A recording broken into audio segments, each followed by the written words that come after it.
What up, Julian? Just doing some random stuff, as always.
Okay.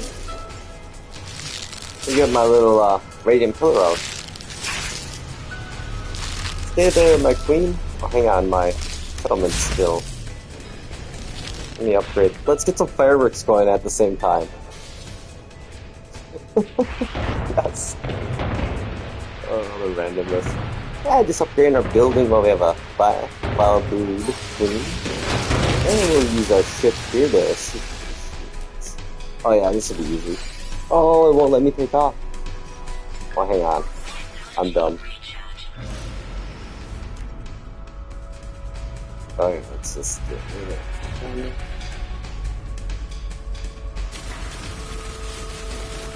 Oh yeah, that worked. That wasn't hard, was it? Good idea, buddy. That was fun. I've used an exocraft to do that before. It works pretty good too. Oh, there we go. Order restored. I see an A class here.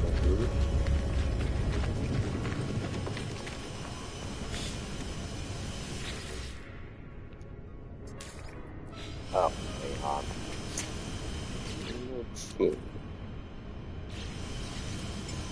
That's right, all my stuff is in. I still gotta figure out a name for my space truck. I'm trying to figure out one yet. Yeah, that's all my stuff.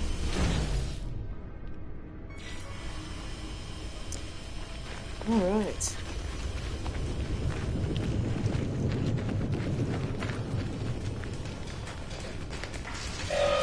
Oh, what? We're doing this again? Oh, never mind. I guess it doesn't count. Try get some more.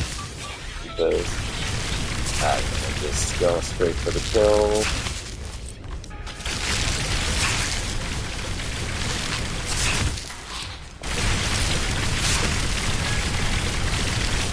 Oh, that big ass booty.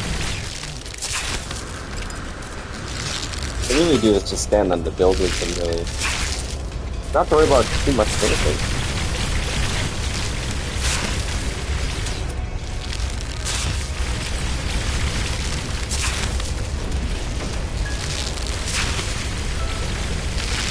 Oh, yeah, I think there we go. It's like the building I think is blocking it kind of. Oh yeah, there we go. I was totally shooting the flag. Yeah, I was wondering what's going on. There we go. Oh man, all those chunks everywhere. Okay, I think now we're good.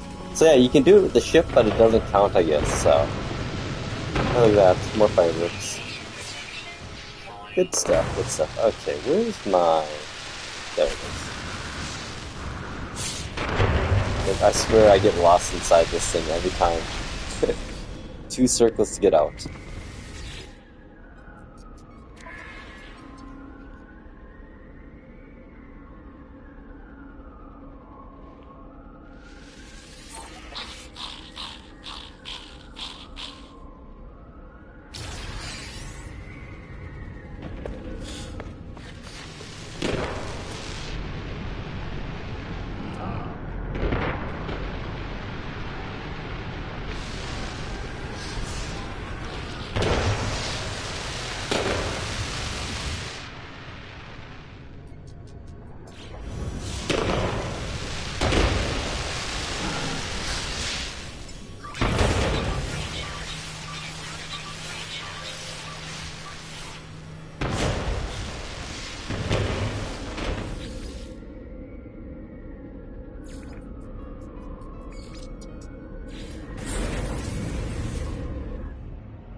Cosmos? Oh, I've done my many and out 100 hours of exploring. I actually kind of like the settlement stuff. I've been trying to get my settlements all to S class, so pretty close. I got a couple, I think 2 at S. I want to get all the buildings upgraded eventually.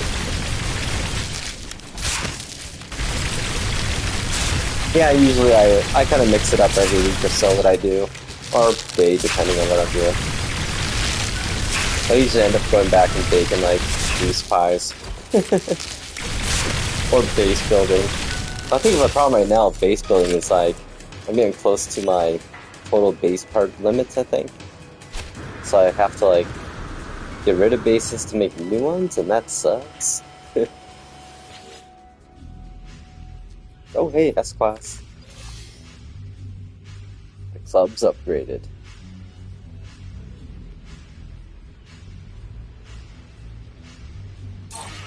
Heck yeah. Oh yeah, that's like that's a deep aspect there. Hours upon hours upon hours. Ooh, here we go. Oh, I think this is the one with the, multi-tool cabinet? No. I wish they'd put plants in here, you know, or we could use them. Yeah. Oh well. Dirt. Oh, what? I don't have enough dirt somehow? Oh, that's second. Oh, my ship's not close enough.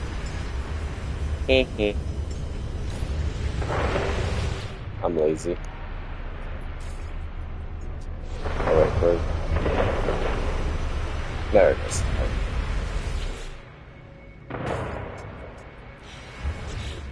Do I not have enough dirt? Oh, look at that! I don't. Huh. Glad I'm a hoarder. Where did I put the dirt? I think I put it over here somewhere. Oh, you know what? I told myself I didn't need dirt, and I threw it away. Ha! Oh, all the times. Well, let's go buy some dirt somewhere. I think they sell it here. I'm gonna have to go to a different system. I mean, this is kind of like one of the things that gets me going down the rabbit hole. Okay, I know I'm gonna need these more again later on.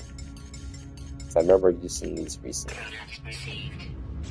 So we'll stash those over here. Let's see. Oh, way too many. Actually, I think I do need this many, so. Well, whatever. Let's go find some dirt. Dirt. Oh, got click like there, right in this clear. Yeah, I got this thing all decorated out now. I put a storage container in here just because my stash. Really don't have much in there. It's just like random collectible stuff. Convenient though if you don't have like a freighter.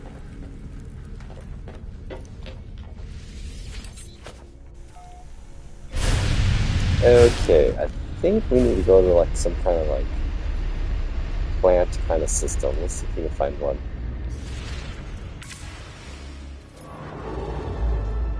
Look at all the things going on in this system. Man, where's our frigate expeditions at, I wonder, on the map here? I guess. Somewhere else, I guess. Oh, okay. Let's see here. Economy type. We're looking for power. Nope. Mining, I feel like would be. Oh, pirate too. Perfect. Arr. Hey, look, you know, I'm flying the piracy flags on the space truck, so we should be cool here. I mean, we're violating all the OSHA violations. We got a flaming barrel in the back of our ship next to a couch, next to a bong.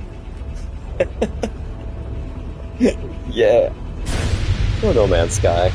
Don't change. Oh, crap. Conflicts. You know what? They can deal with it. It's pirates. I love seeing those, like, guns, though. Those are badass. Don't mind me. I'm just here for the dirt, maybe, and stuff.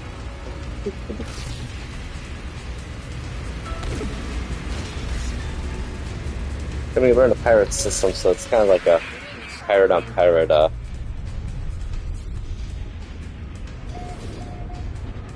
Nah, I disagree. My S-Class, max size miniature. I love this thing. I have a Dreadnought in one of my other saves, actually. Even got an S-Class, too. They're cool looking and everything, but I don't know. It took me over, like, I want to say 17 hours of save scumming to get the freighter I have in S-Class. I honestly kind of hope they don't...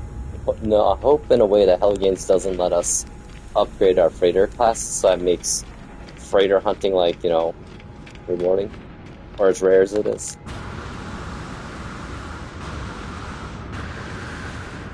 But then again, I wouldn't mind multiple freighters, but that'd be kind of crazy in a way.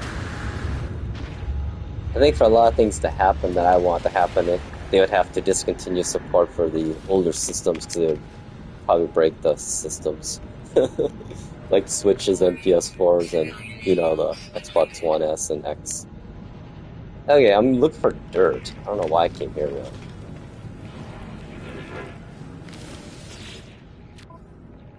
Maybe you got dirt. You got a lot of illegal stuff. Oh, Russian. Yeah, no, I should have went to a normal system.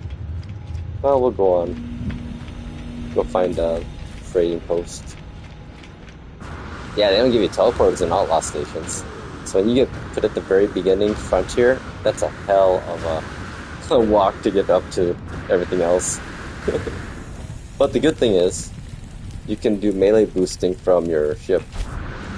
So it makes it a little faster, you know? Just an FYI. Because, you know, the space anomaly, you can shoot your multi-tool when you stay on your Corvette. I don't know if it hurts other people or not, or I suppose if they have PvP on, it would. Yep, this is the, you know, you'd say, hey, there's my barrel. Yeah, I think that fits right. Good stuff. It's kind of crazy, you know.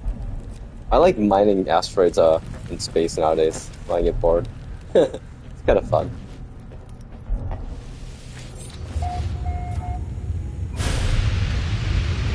Okay, we'll find avoid the missiles here. Let's see if we can find a trade post. Okay, where's that at?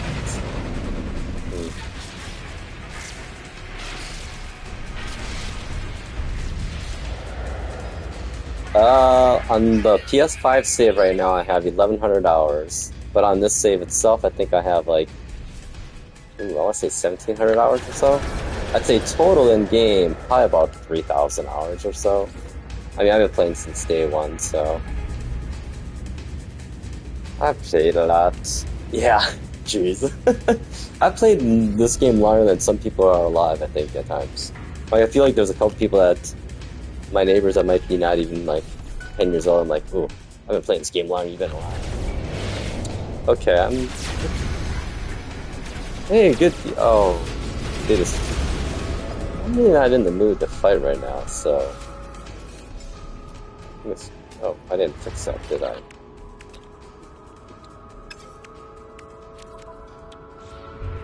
I guess we're cool. They pieced out, I guess. Okay, where's that trade post now? There it is, way over there.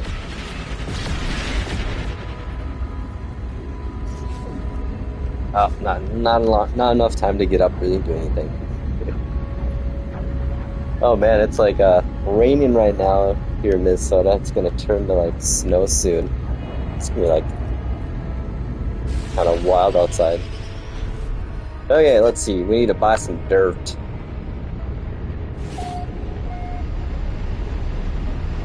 Like you can literally be a dirt farmer, I guess, or trader, I guess. Oh wait, hang on. Yep. This here just. We'll just cover.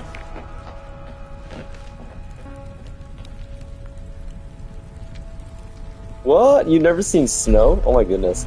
That always blows my mind. So you've probably never been on a frozen lake ice fishing ever then either.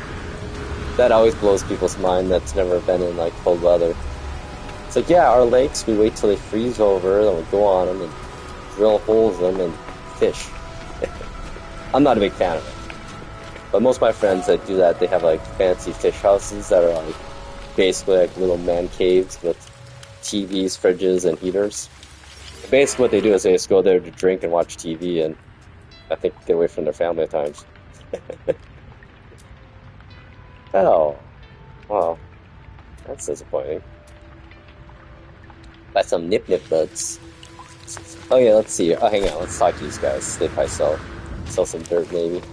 I always thought to find a different minor settlements. Or a different star system actually. Yeah. We're gonna go to the space station.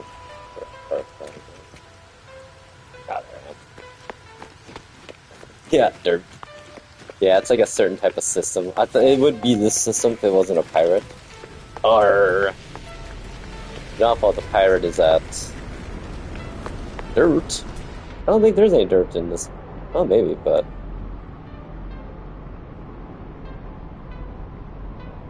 nope. You gotta buy it. Not that I'm aware of, at least. You can get it at like autophage camps or whatever in the wheelbarrow wagons, but I don't think I'm on a dissident planet, so whatever.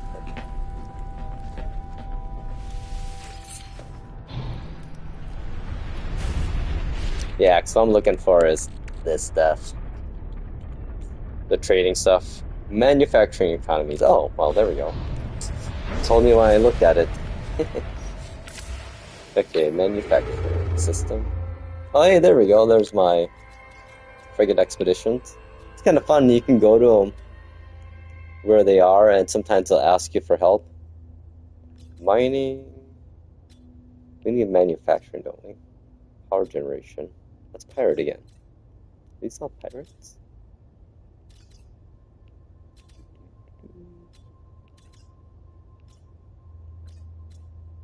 Mercantile.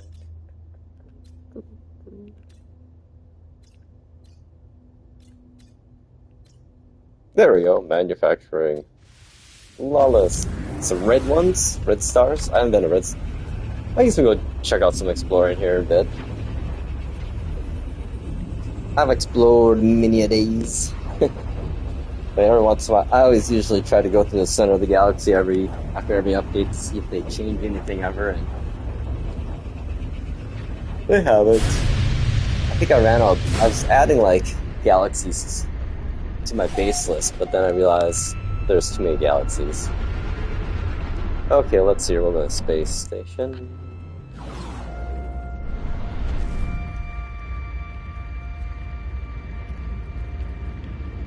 Yeah, this thing actually handles really good for a Corvette. I think I got this up to like 3,500 maneuverability, which is... Oh yeah, I know why.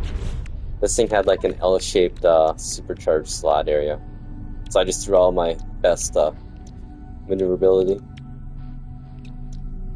Well, hang on, I was gonna fix this. What I need. Oh. We'll buy those.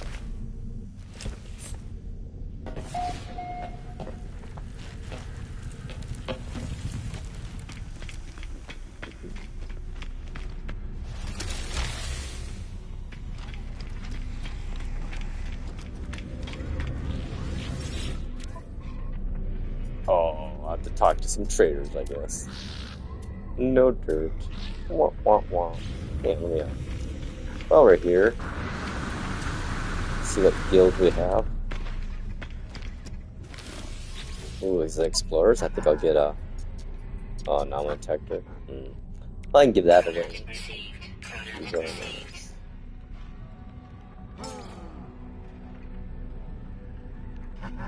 Exceptional points.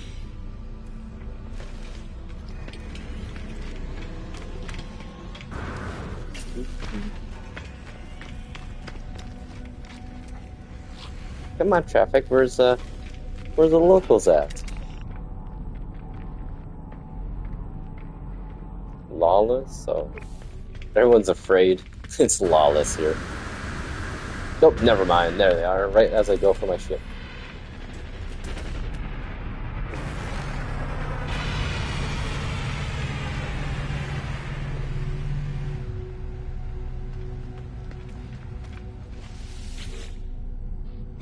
Hello, good sir. Do you have some dirt to sell me, please?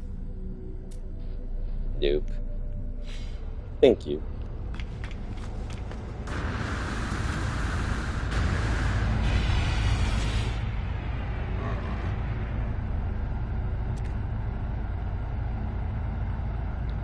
Okay, how about you? Nope. I think I have a space station in my base with one. Actually, you know what I could do is just have one of my settlements make it. That's what I did before. Hang on. I know what we're doing here. Oh, you got a lot of stuff. No dirt, though.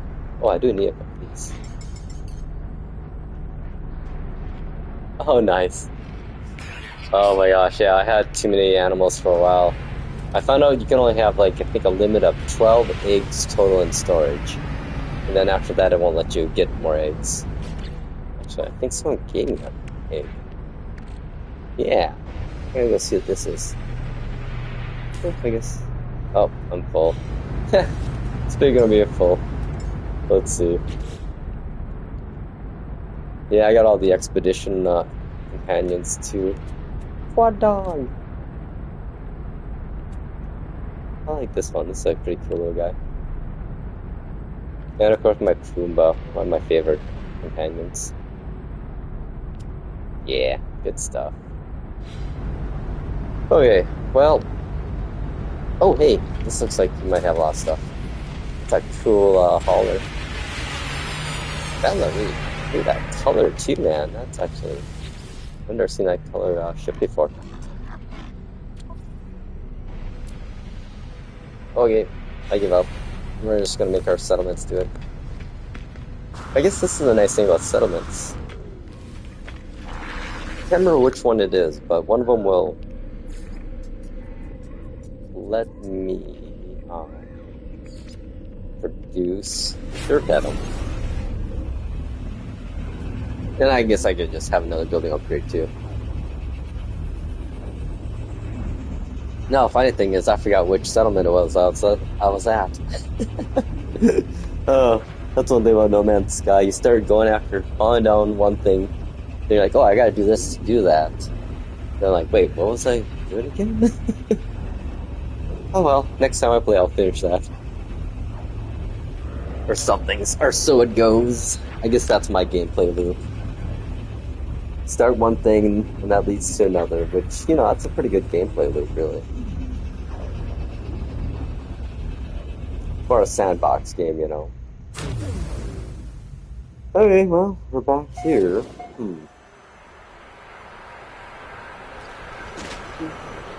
Is this my fully upgraded one I want to do? Let's see. E-class. Nope, that's a big no. Let's see, I'm going to upgrade the biggest looking buildings. Yeah, resident carpenter did stuff. It's kind of interesting once I'm reading the random things they're doing. In need of a rest.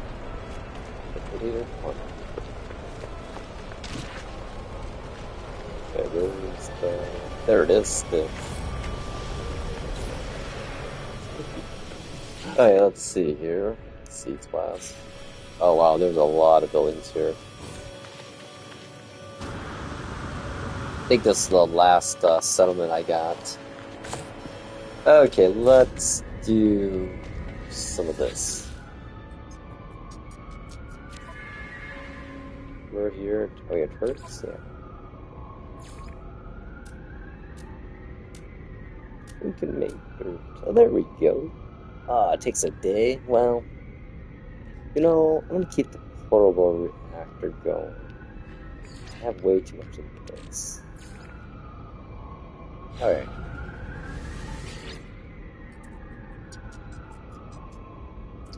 Let's see, maybe I'll change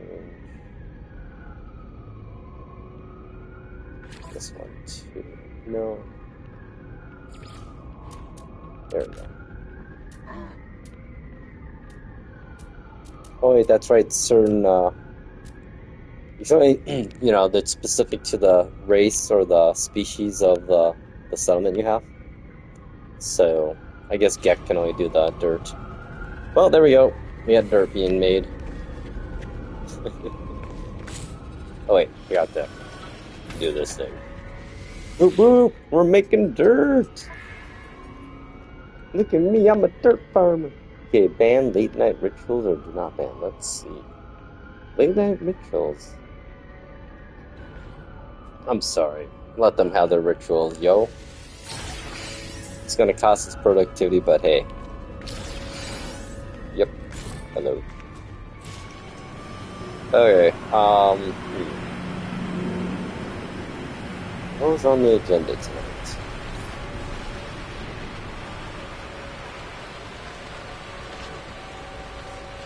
I think we're done with my Corvette. This one I feel like we're good.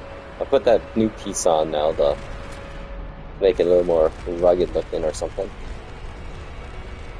I think let's stick with it.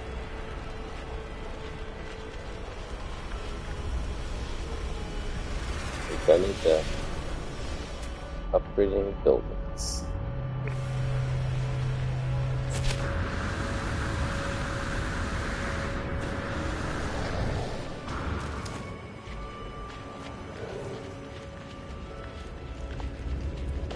Oh yeah, that's right. This is this awesome little Raza here. There's like 2 Raza ships here I love. Like this one. That's only B class up. So I can always get this Raza if I wanna. I like that design. That's a cool one.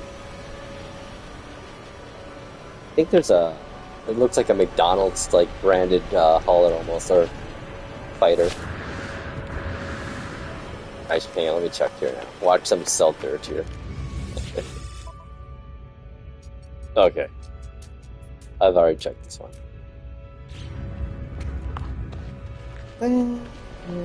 Let's bring in a different ship, I guess. How about... You know, I'm gonna go do some Sentinel or some Corvette ship hunting part. My salvaging ship.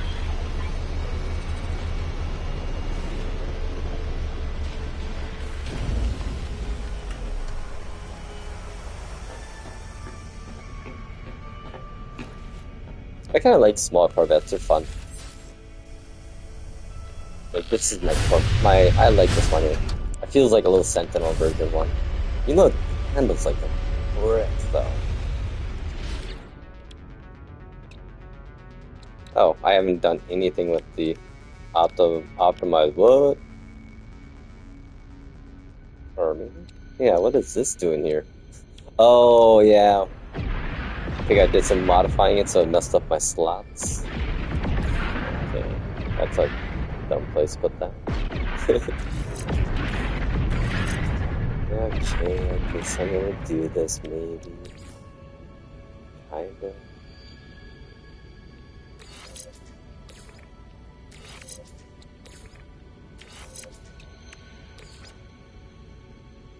What are these?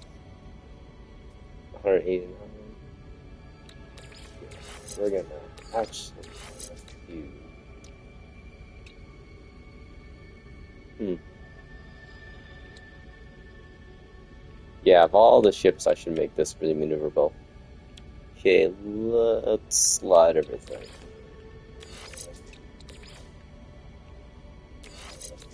USB later.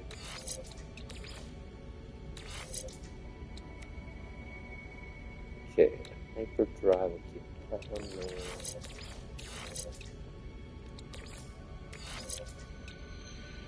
It's 2500, that's our goal.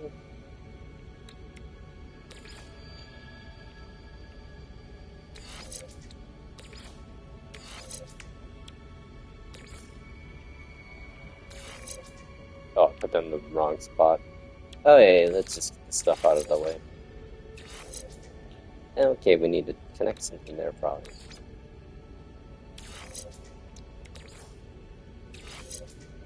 Oh,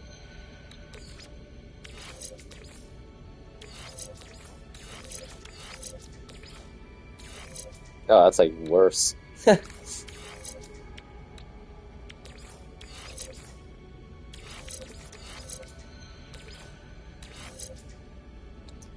Goes like a good, I guess. Okay, so shift this down here. Photonics, leave that there. I don't think these are that great, that's probably why. So what are we at, about 21?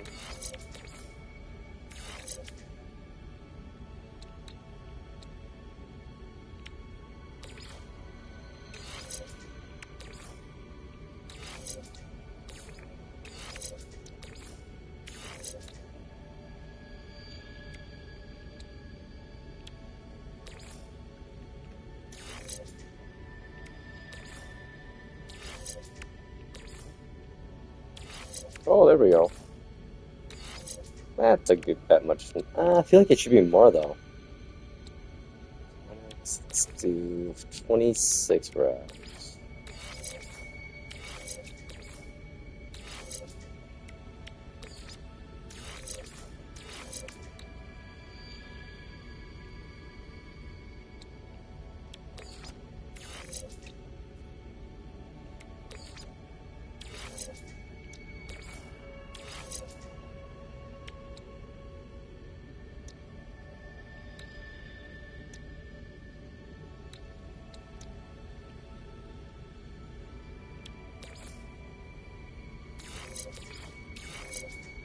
Good enough. I just forget if this connects with anything. Nope. No bonuses.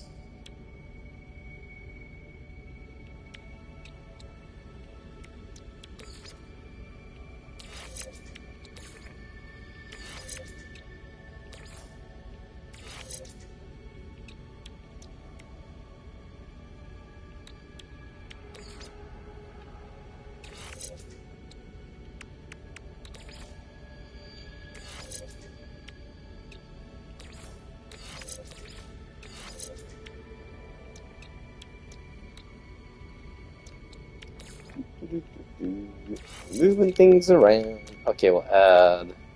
Wait, is it? There it is. Nice and pumped. Ain't that, and ain't that powerful, but that's okay. Good enough. Cool. Things are semi-arranged, not optimized, but there we go. Close enough.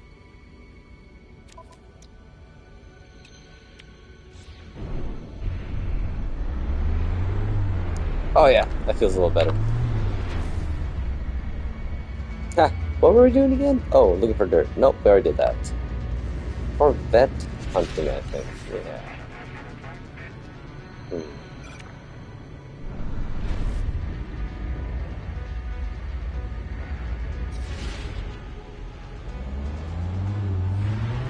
Let's see what we have for planets here. Planet light. Some bones. Bones.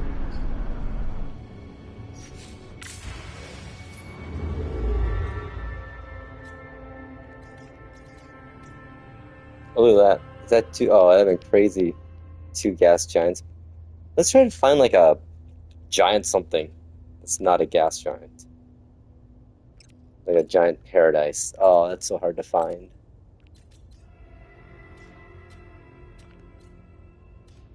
And the funny thing is, they don't say giant paradise. You have to look at them and see that they look like a gas giant, but are not. All right, let's see if we can find one. They're kind of rare.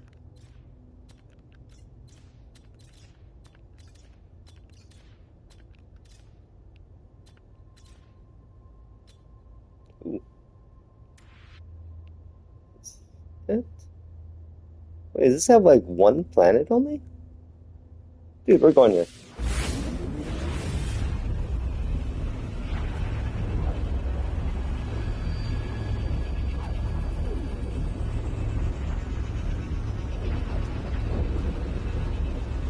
Oh, hey, now it's starting to. What is it? Raining out, fogging out, or what? Okay. Oh, wow. What is this thing? Airless planet. That's all. Oh, one planet and a moon. Gotta admit though, that is one awesome looking planet. Hang on. This would be a great picture for my ship here. Let's do one of these.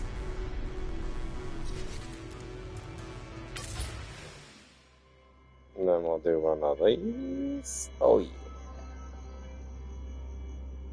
This is my favorite type of picture to take now. It's silly. Yeah, I keep a little narrower.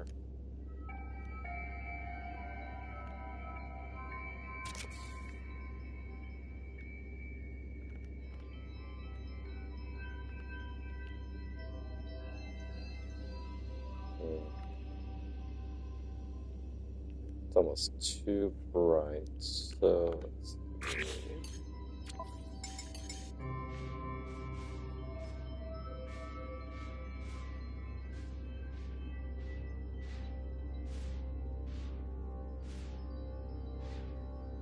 I thought Xeno was going to be the filter, but I don't think so.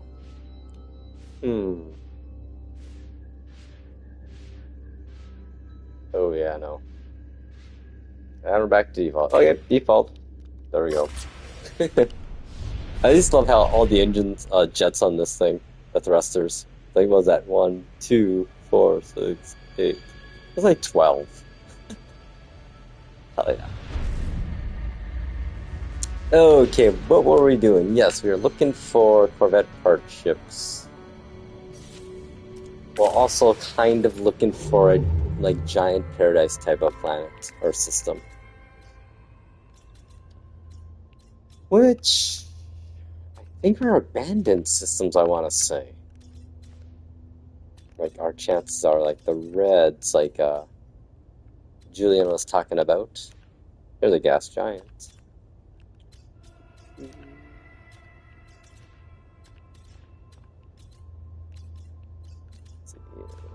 No.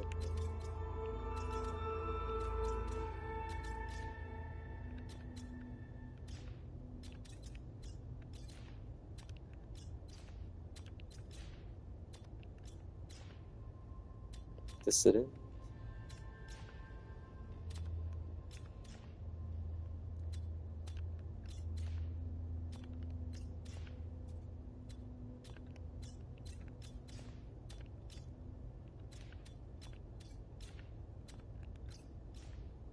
Yeah, I wish they'd update like this to make it a little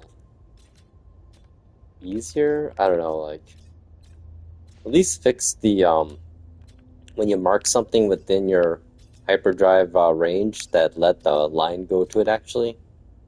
Like if I set a custom waypoint, it only goes 600 light years and then the line just stops. I'm like, my ship can go 2,500 at least. Hang on here, let's try these. Ooh, it's a lot of planets and moons there.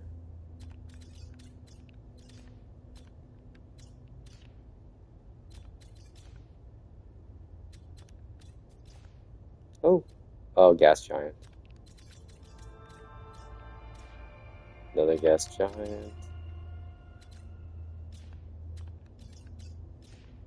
Come on, Gabe, baby, give me a giant paradise that's like perfect. That's actually how I found Planet Blue awesome. I was looking for a giant paradise, and I stumbled upon Planet Blue awesome. I'm like, huh, this looks kind of nice. Then I like started making my little base or whatever. I'm like, oh wait, there hasn't been a single storm at all on this planet.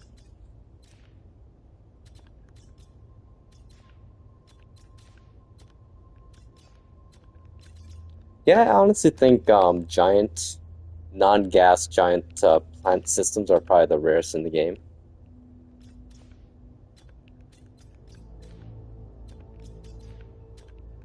There's probably a much better way to find them than I'm doing. Actually, I don't know if there is really.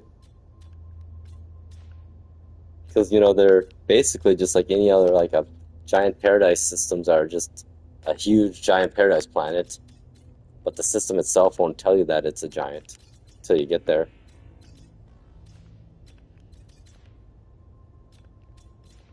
That's why I'm doing what I'm doing. So basically what we're looking for is something that looks like a gas giant system, but doesn't say it. It's probably going to be Dissident, I think.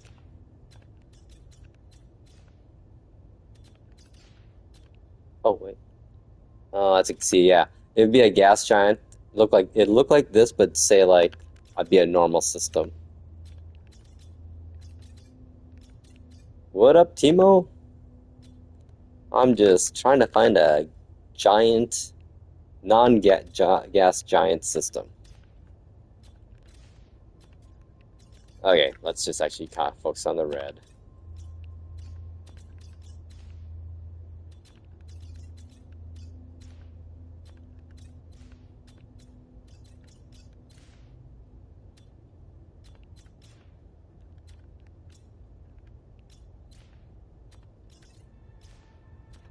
Well, the good thing is you have a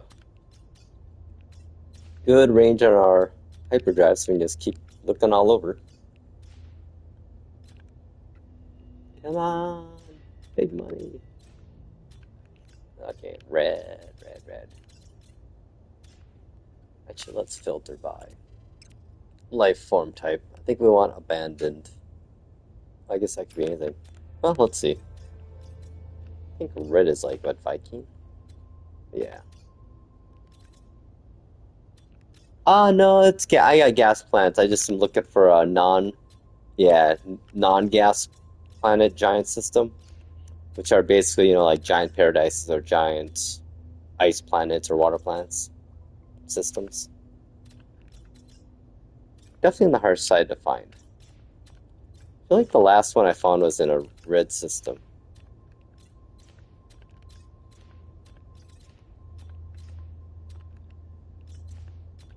Now we're just playing the numbers game. Oh, hang on. Oh, that's a gas giant. Dang it. I want that, but not a gas giant, though. One. Hang on, here we go. Here we are. This is it. This is a giant something else. Ooh, let's find out. Wow, that took a while. We'll make a wish. 1111 here. How ironic. How fitting, I mean, more or less. Come on, giant paradise. That's beautiful. You know it's gonna be like some like radioactive. Oh, what is this? Oh boy, it's an unknown giant. Dun dun dun dun. I feel like it's gonna be like a giant ice planet, probably or something. Oh, all that work to find a lifeless giant. Well, let's go check it out. It looks pretty lifeless, doesn't it? Really?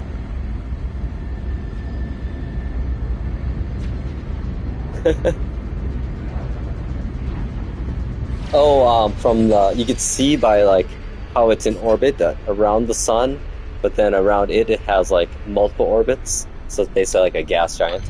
Oh, look at this thing! This is like a lifeless, huge moon. Except this thing is massive. What's even on this thing? Wow. Yeah, that's like no atmosphere at all. I think we'll just park in space here. Not waste my launch thrust's fuel. No animals, no plants, nothing. But it's really nice and peaceful.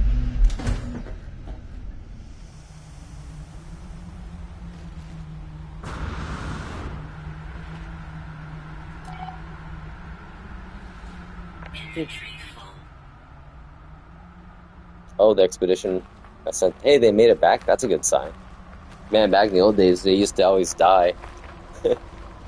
Oh, yeah, this is a lot of nothing here.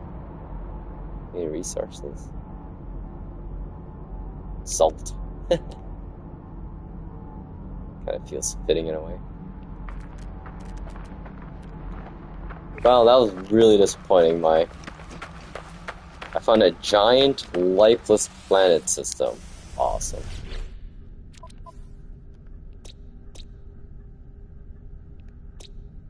I think I'm gonna name it.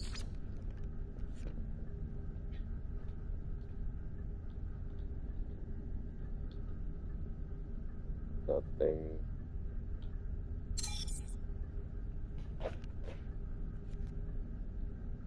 Yeah, I definitely had zero. I think you probably could fly off that planet with an exocraft, I bet. Okay, well, that's that, I guess. Well, back to our hunt. One more try. We'll see if I can get one more giant. Fine. Yeah, it just takes a while to find those things. Okay, let's close the door here. There we go. Yeah, if you want to close the door, you just pulse, but don't pulse. It'll shut the door for you. Convenient. Remote door starter. Okay, well, so there's our giant nothingness. So yeah, you can see how it looks like it's, let me see, go ahead closer. So I guess it is all dissonant systems probably then. My best bet is to isolate too. Can narrow the search too.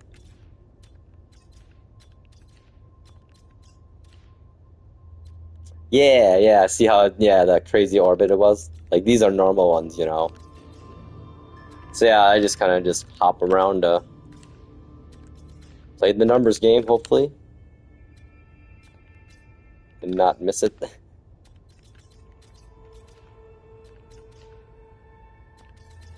I kind of wish, like star systems are really close, you could travel to the other one from another one.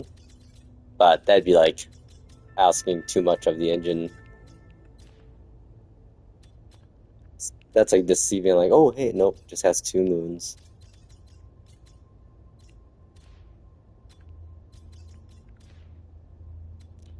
So many dissonant systems.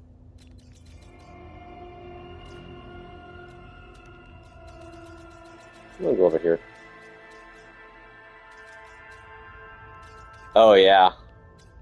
Some days, like, I give up after a while. I'm like, well, I spent 10 minutes searching, I found nothing. I think we'll just quit. Like, that looks, oh, hey. Oh, it's a gas giant. Never mind. Always do that. Like, oh, hey, that's it. Oh, it's a gas giant, of course. To me, a dissonant giant, like other non-gas giants are more interesting than gas giants. I don't know, they're cool looking, but it's not much I can find to do on them. Oh, look at this. Oh, hey, here we go. Another one. I think. I don't know, it's hard to tell if it's a giant or just one planet and a moon. Yeah, let's find out.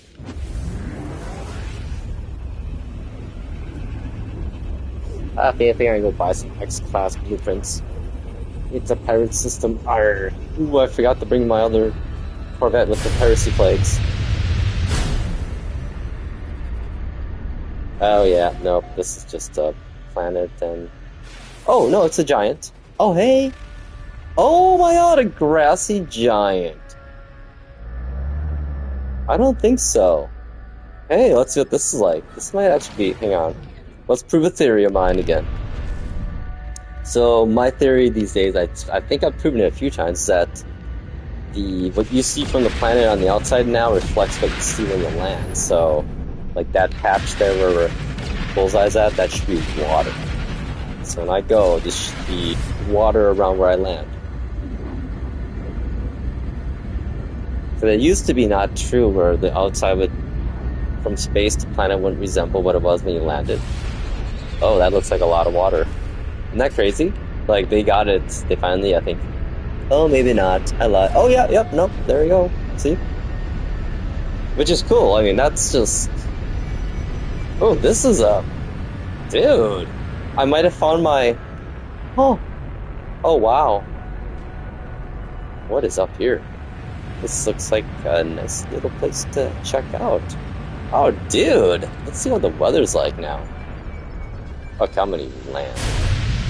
Yeah, we might have found a good one here.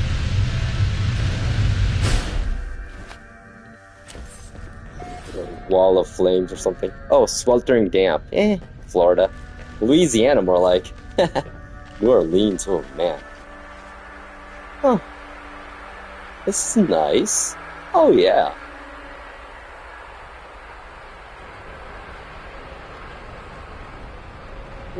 This is very promising, especially how big it is. This could be a new neighborhood planet. Oh, look at all the fauna too. 17 types. Whoa.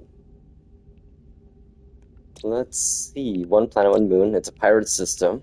Cuckoo. Corvettes. Alright, alright. Okay, well, let's for a cruise around this planet. Yeah, this is actually the first decent giant that I've found that's not like horrible. It's crazy though how long it takes to get around this kind of planet.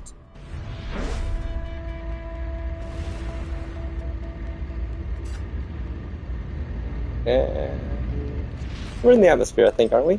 Yeah. Alright, let's go over here.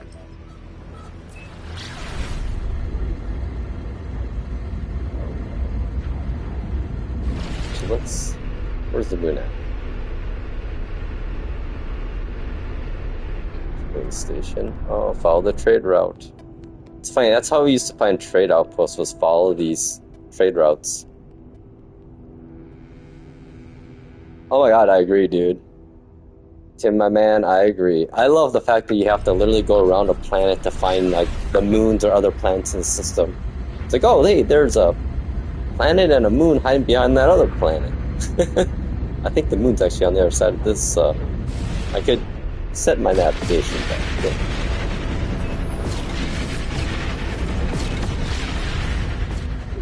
So yeah, like this planet, these giants, you know, this is going to be the size of Light No Fire's planet in that game, so...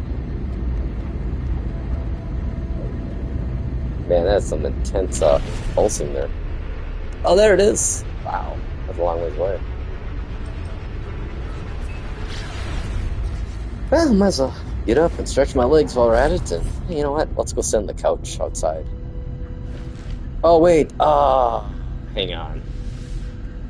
I forgot to, like, bring my other ship. 1 second. Nope, never mind, we're there. That's like the downfall. I'll be walking around doing stuff, and I'm like, oh, I am... Well, hang on. I think it's because I opened it. Nope, never mind. Oh, this looks interesting.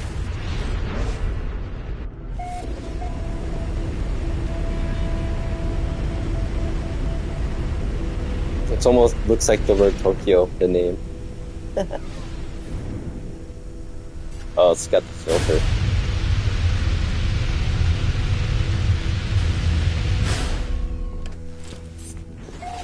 Yeah, this one's totally alien styled. I think everything will look weird too when we're outside. Actually, no. Oh, look at that though. That looks glorious, that view. I just love seeing huge planets in the sky. It's like, wow. Hang on. Yeah. Actually, there we go. It's funny, sometimes you have to go to photo mode twice for it to kick in the current filter. Yeah, there's this game, man, like, just as a wallpaper generator. Let's see, do we want to leave? Oh, wow. This looks like a pretty sweet moon. Or do we want to... Actually, let's do golden hour over here. Let's see, too high, lower. Oh, that'd be sick, dude. Having a black hole that close. Okay, we're gonna have to go back to where it was. There we go. Oh, hey, perfect. Ship's in there now. Awesome. That worked out well. There we go. That's a true sci-fi. Oh, it's stupid. Plant. Yeah, I hate those plants. I think everyone does, actually. I want none of those on my paradise planet. I should put coordinates in here. Just in case I forget to make base. Yeah, I think I'm gonna have to make a base. Yeah, this will be going into my DeviantArt RP gallery I have of my adventures. Yeah, this moon is actually pretty cool. Got some animals. Yeah, I don't know where to make one. Let's see.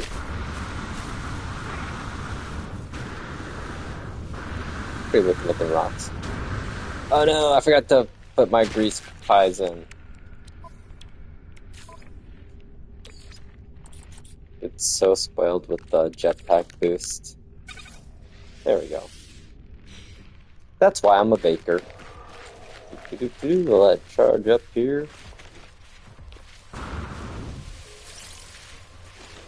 Yeah, the flora is pretty dense in wild variety. I think she have enough to get up here.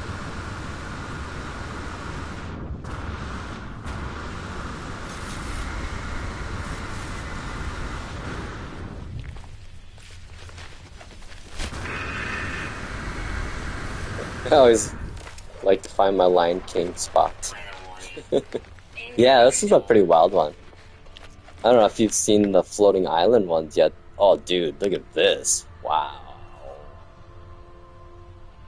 Yeah, I'm gonna have to make a base and come visit this in VR for sure.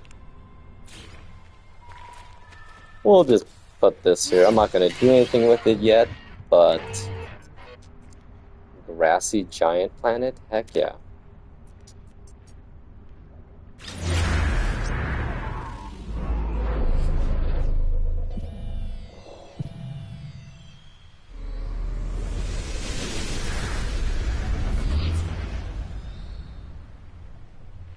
Let's quick name this one. Oh no, there's storms on this one. Oh well, let's see here.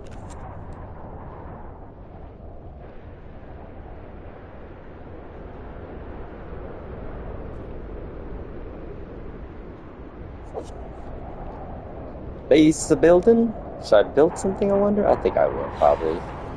Put up a little basic structure. Let's see. Oh, hang on, I know what I do first. Get the freighter in with all my junk. Let's see. I think this is one of those plans where I gotta build myself an actual little box to stand in while I build. Okay, there we go. Took a second for it to come in. Oh yeah, let me just... There we go. Now we can build. It won't kill me now. Let's see. Obviously the front's gotta be looking this way. Because... Oh, look at that. There's some meteorites. It's funny, I got hit by a comet. Almost killed me, actually. Okay, where are we at? Focus. Something boring and easy quick. I think we'll do wood-based.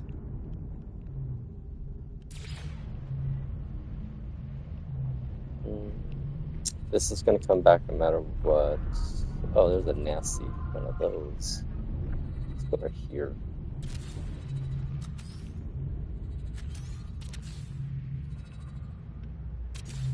I like to restore the terrain back in my base too, so it looks like it's old, I guess. Okay, we're just going to do that.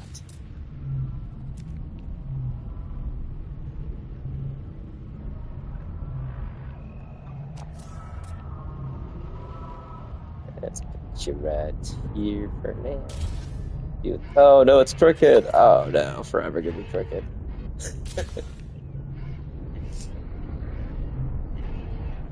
So definitely want a couch out here because.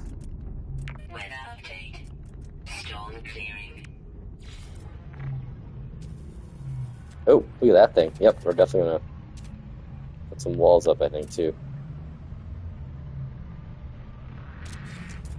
Oh, for now, we'll just start with that. I do wish, like, you know, these base parts blended with the other ones better. Instead, I'm kind of, like, left doing... We'll make a...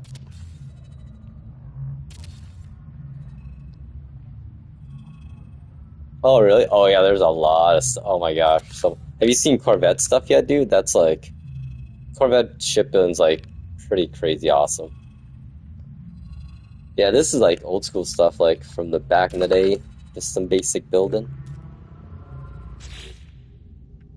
Which is addicting within itself, honestly. Like, yeah.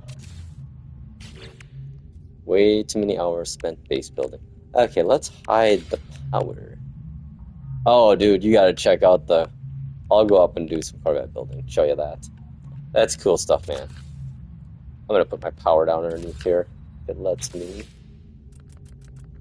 I don't even know why I'm building this out. I'm just trying to make somewhere to. Oh, I know why. I can't just make a little hut. Make first power. Let's do 2 batteries for now. 3 batteries just to be sure. Yeah, I like big fan of hiding power underneath in cuboid rooms. Oh yeah, definitely gotta make a cozy one. And then we gotta add our basics, you know, to every base. You gotta have a teleporter, of course. Put that right there. Of course, we need a little terminal in case we need to buy some stuff. We'll put that and right there. I'm gonna leave this to be our little like gathering spot, I guess. Put a little fireplace in there because, you know, we're gonna be in space. Let's make it a cozy one. There we are. We'll use a corner couch here actually too.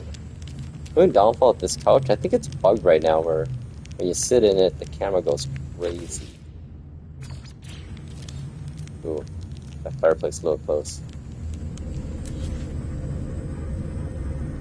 Can I shrink this? No.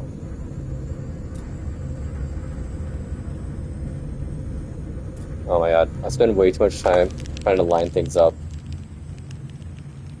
Yeah, I'm a big fan of the style base, but I feel like all my bases are looking the same then, so I kind of try to blend them with the wood stuff. Okay, now I put this right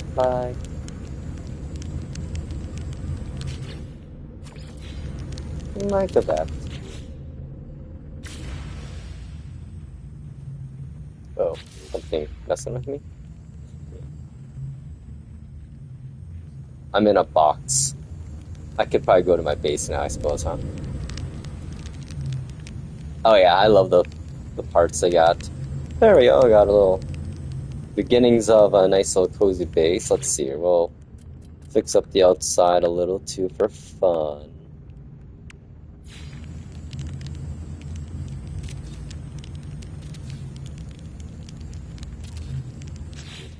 I always like to add a little bit here to make it look like it has a foundation. Give that fit, the finish look. Look at that weird thing. Alright, let's see. Let's get rid of this thing now. Restore some terrain. Let's see. Mine, break, plant, restore.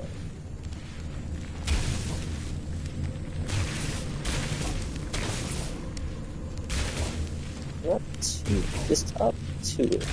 There we go.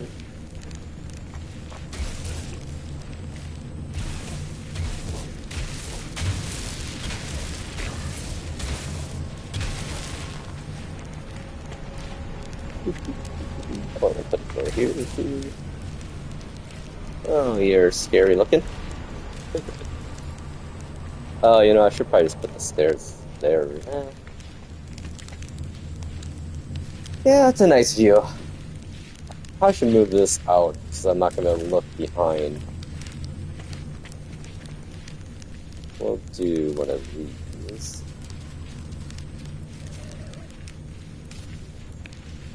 Yeah, if you ever ever played Legos as a kid, base buildings like Legos. I feel like in space. Yeah, I think this would be a good spot to kind of just chillax at, like I like to do. Okay, we're gonna make a little bit of a shelter out here, like a timber arc one. Yeah. Let's actually go like that. Yeah, good one. Play around with one of these. Yeah, oh wow. Camera got all weird. I feel like this might be a little too much.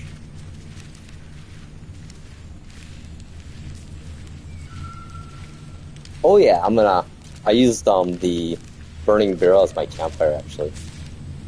I don't know. I feel like that might be a little too. Well, I could actually complement this by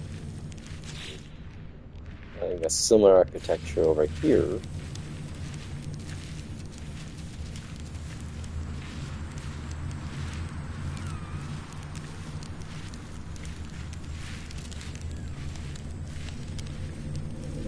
Try to build a designer base. But I need to keep these connected kind of enough.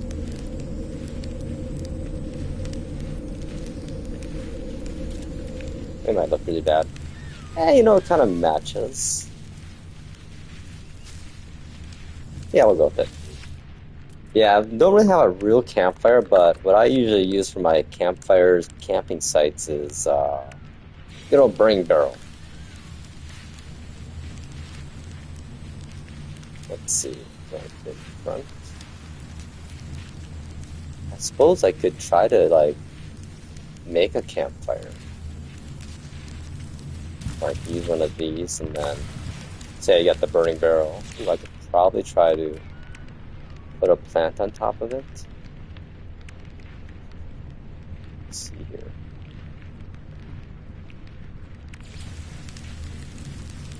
Ooh, hang on. Burning plant fire. How's that? Oh, darn it. Oh well. From that angle, it looked good. Yeah, it's kind of fun, like the stuff you can try to do to make things work. That's why I like this game, is that it makes you, kind of use your imagination in a way. I don't know about that idea though. It's a good idea, but we're not gonna do it. I love how tiny that thing is.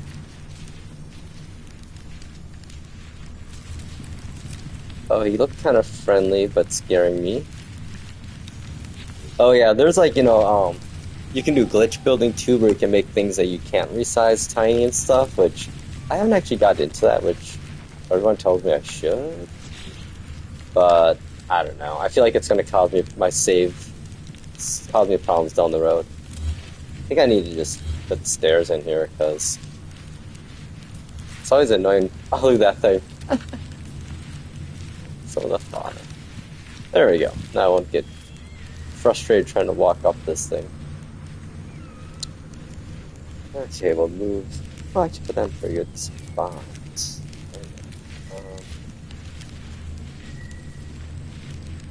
It's funny how this thing got all rotated. Can't rotate it either. It's just a base computer. Yeah. Oh, it's so funny. Okay, let's put a landing pad in, then we'll call it a quick base.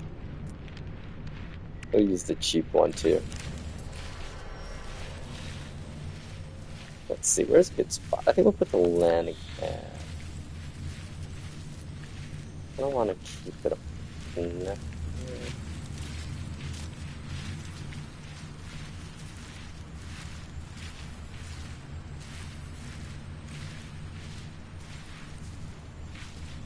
Oh, this might have worked. Oh, great, we got some localized storm action going. Let's see here. I don't like that in the ground look. I think it's straight, right? Right? Rain, I know, right? Ooh, that feels good on the skin. Exfoliate that skin right off the bones. Oh, that's so not straight. And let's do this. Put you over here for right. You go there. I need to put a floor in. Wait, how far? Oh wow, it goes down. Okay, well.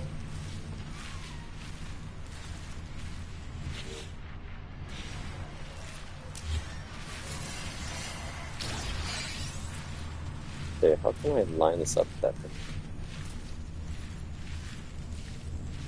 The cube doing. Okay, here we go. This is the way.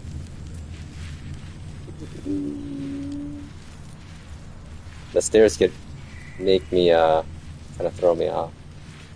So, there. Oh, yeah.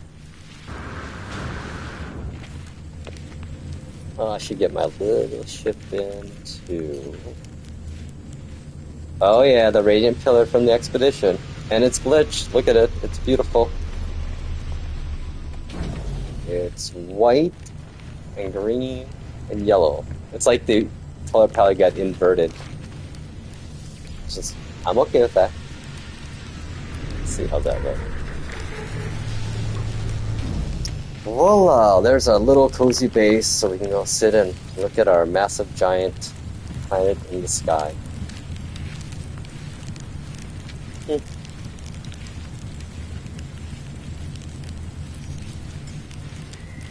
And I don't say yes. Oh, okay, we'll save it now.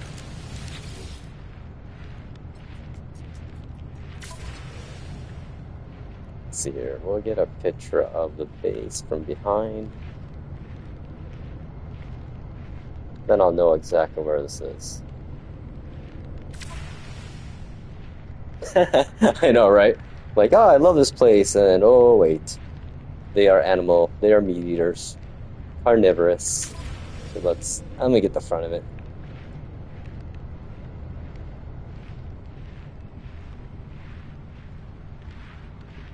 There we go. Nice little angle. Perfect. There we go. Teleporter, fireplace, chairs. Complete base. Oh, you mentioned Pandora. Let me show you the real Pandora. I'll be right back here 1 second. Ooh. Quick bathroom break and coffee.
Oh yeah! Oh my gosh, it's crazy. Like, I've been quitting smoking these days, and my smell's coming back. And wow, I have a candle I never smelled before in my bathroom.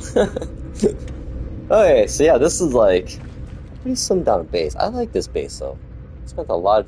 Oh no, I'm hitting the limits of stuff. Wait, no, maybe not. Never mind. I slimmed this base down. Yeah, this is your Pandora.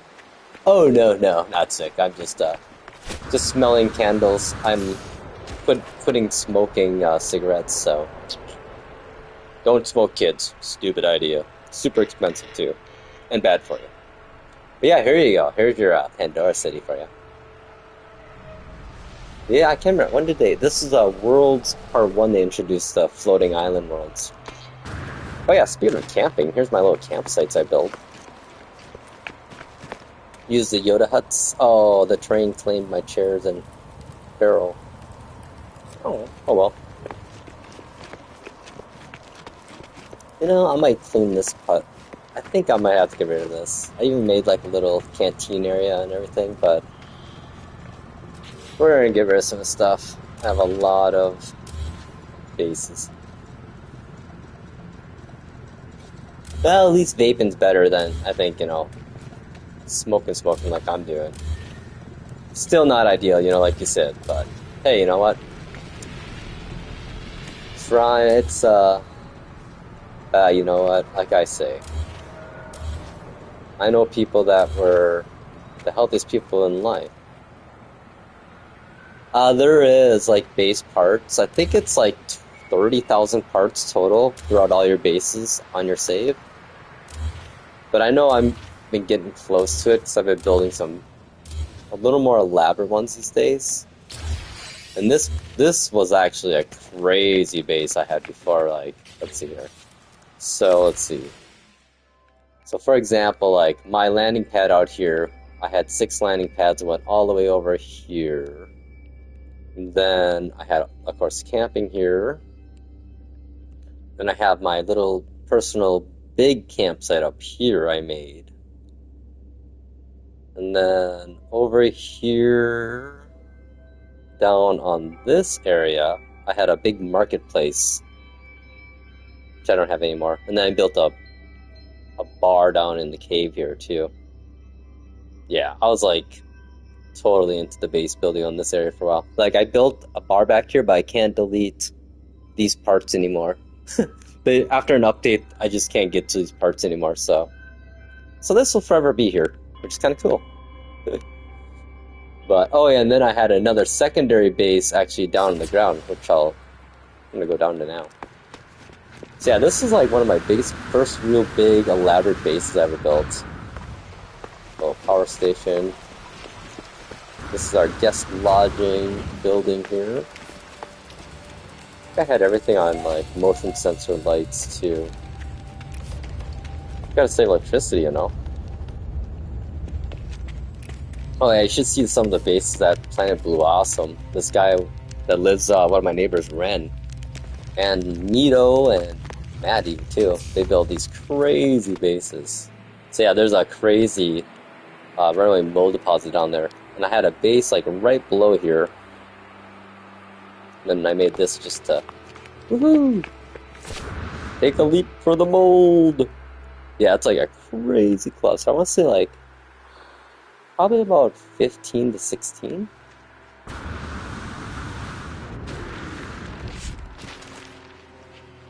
Yeah, let's see here. Let's count them. 1, 2, 3, 4, 5, 6, 7, 8, 9, 10, 11. Oh, okay, I guess about 12 only. But if you were to mine them with an elented multi-tool like this, I love this tool. It's got deep those. And then throw in, let's say, some food in here. Let's see, which one is it again? Is it the... I should know this by now. I think it's the questionably sweet cakes. Okay, so you get 64% resources mined. Okay, take note, we have no runaway mold here.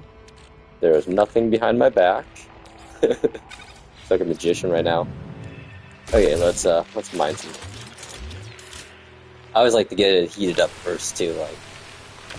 Okay, here we go. Yeah, like, look at how much oxygen I got there.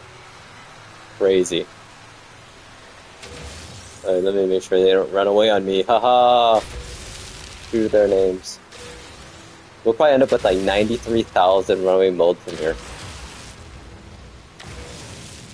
Normally this would yield, without using a buff, 15,000 around, I believe. So yeah, like, the nutrient ingester is one of the most OP items ever added. So, after that little area, we got a lot of runaway mold. Like, look at all that. That's like 1, 2, 3, 6, 7, 8, 9, 10, 11, 12, 13, 14. So about 13,000 at least. 14,000 runaway mold. Which, I don't need. I'll give the rest of this away at the novel. Yeah. So, yeah, definitely a good spot. This whole plant actually has, like, scattered with these runaway mold spots. But yeah, this thing here, the nutrient ingester, it makes actually, like, the baking and farming stuff I was doing for a while worthwhile. It's like, you know, like I was doing with the grease pies. that jet, the boost you get from that is like excellent.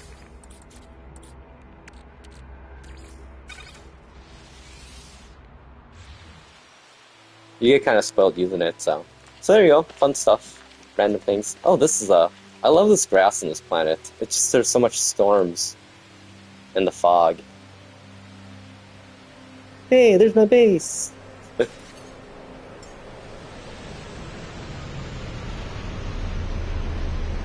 Yeah, it kind of has been like that. I mean, for me, like the Corvette update recently. I mean, I didn't think it was gonna be that big of a deal, the Corvette stuff, and then I started playing it. I'm like, oh, dude, this is. I never realized I wanted to be able to walk around my ship when I was flying. Just something about it makes it really cool, and it adds like, it makes actually playing with other people pretty cool too. Even though they need to add, you know, things for us to do in multiplayer, that's a lacking thing right now.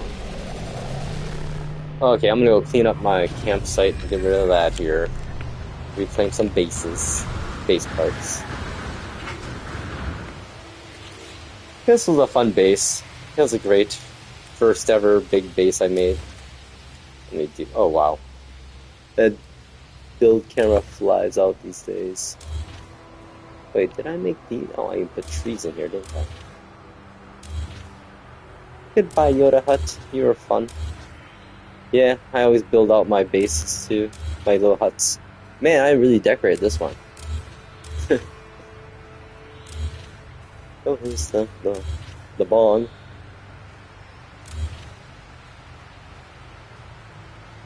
Oh yeah, I could see that. That, you know, that's one downfall with, you know, No Man's Sky is that yeah, the first person shooting mechanics not ideal. You're gonna have a better time playing Starfield or, you know, Star Citizen for that aspect of the space. I mean, if they could add, like, you know, if they could perfect that in this game, oh, it would be... If they could add, like, Destiny-type gunplay, because I love Destiny gunplay. Maybe not the mechanics of Destiny and all, and the microtransactions. I know, right? You should, I mean, my bases are nothing compared to some people, like, I've seen. It's just... I think they might play on creative, too, possibly? I don't know. I play on normal. Otherwise, I feel like I'm cheating. Even though there's no cheating, I mean, it's a single-player game, really. Okay, so... Oh, hang on. Some more trees we don't need down here.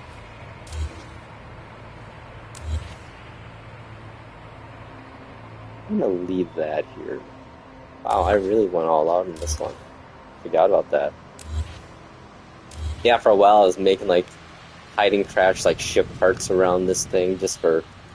Oh yeah, there we go. There's my lore of how we came to this island was that's the original ship that we were on before we crashed, and now we have this base. Oh yes. I like the idea what Star Citizen is, you know, but then I see people playing, I'm like, I don't think I want to have a game where it takes me 10 minutes to walk to my hangar. You know, I mean, I get the realism is amazing that way, the interaction, but I like No Man's Sky because it's like arcadey space, you know, it's not like simulation space. It keeps some space stuff, you know, and physics and whatnot, but you're not like a slave to the details of the game, I guess. If that makes sense. That's like Elite Dangerous too. I wanted to get in that game, and I have it on like PlayStation and Steam and GOG even, or GOG, but I still haven't played it. Same with like Stellaris. That game looks awesome, but I'm just like, watch people play it, I'm like, that looks like I need to learn a whole new language. Okay, let's see here. Let's go. I'm gonna go check out my memorial base. Yeah, this is what I've been working on lately. The last base I was working on is a memorial base I made to my mom and my dad. Oh, you're an Elite Dangerous player. Oh, I wish I could play that game. I want to play that game. I love the idea of the game also. But I'm just too lazy to commit to learning it, you know? I'll be honest, that's kind of why I've stuck with No Man's Sky so long. Like, I know this game way too well, and It's just kind of my cozy comfort game in that, yeah, it's weird. Oh man, my neighbors, they got like an awesome ass like Christmas tree. But I realized the downfall is now all their chairs are facing out their window towards my condo now. I better not be walking around naked anymore. Well, you know what? Shame on them. Yeah, the only downfall with this place is that it's like really stormy at times. But yeah, I was actually building for a while. Oh wait, did I take all the grass away? Wait, did this? Oh, that's right. I had grass here and everything, but then I ran into my limit again. Let's see. We'll wait till this. All this gets cleared up weather-wise. There we go. All right. Okay, we'll get do an scenario. I was like, is there people in this? No. Yeah, this is actually a really fun base to make. Little island, little chapel.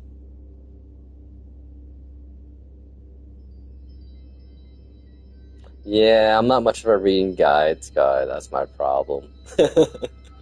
I'm a kind of guy that likes to just figure it out on his own or whatever in game. But then if I get frustrated, I will go actually and read about it. Yeah, base building to me is just like super relaxing. And then the best part is, you know, I just got PSVR 2 recently. So what I like to do in VR is go to my base and just walk around. Pretty neat, actually. Especially when, you know, like, decorate stuff in the inside. This is kind of my little forgotten graveyard cemetery. My little tomb. I'm in memory for my mom and dad. Love you guys. Miss you. Of course, you know, cozy little area if you need to grieve. You got a little cozy couch here to sit on and look out the, Yeah, I like the underwater. I love the glass panels building over water. For a while, actually, at times there's this, like, big old squid thing that comes by. Kind of actually scared the crap out of me in VR. Wait, is that a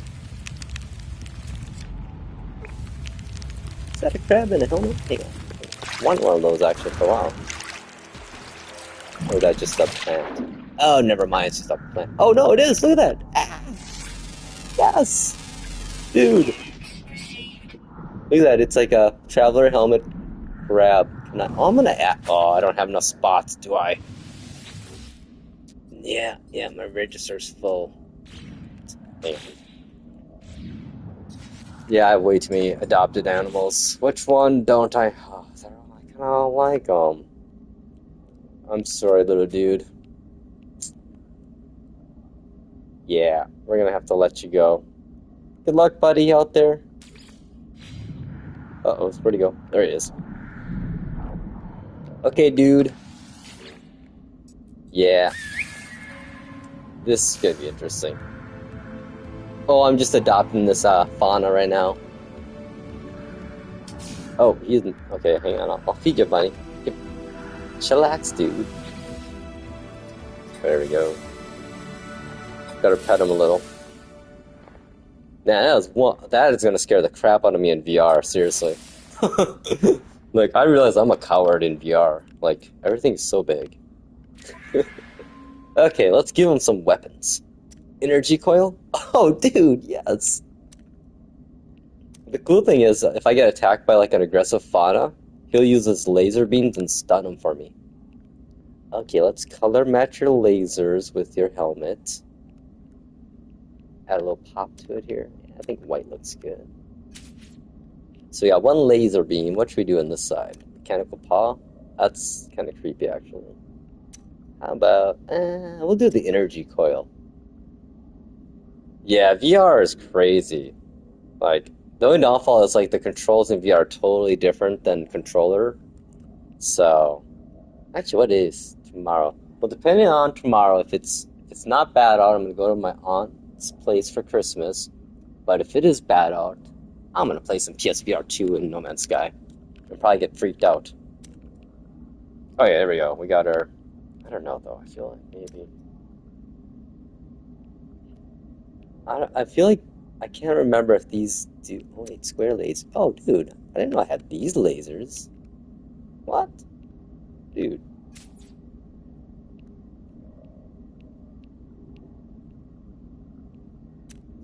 Huh. Well, I'll be dang. I didn't know you had those. Cool. Ooh, torch, dude. Yeah, light and a laser. Frickin' beans. Oh, that's a bummer, man. Yeah, I had the first PSVR. Used it. I bought like so many games back in the day too for PSVR, and that was awesome. I mean, the quality was nothing like anywhere like the PC versions of PC VR at the time. Pretty low resolution, not like what was it, max 90 frames per second. I think it could do maybe. So definitely get some sickness if you're not used to VR. Okay, dude. Oh yeah, here we go. You want to see what else you can do? Shall we go? Oh, hang on. I can't ride him in the water. Oh, hey, oh. Okay, dude. Let's see here. Oh, boy.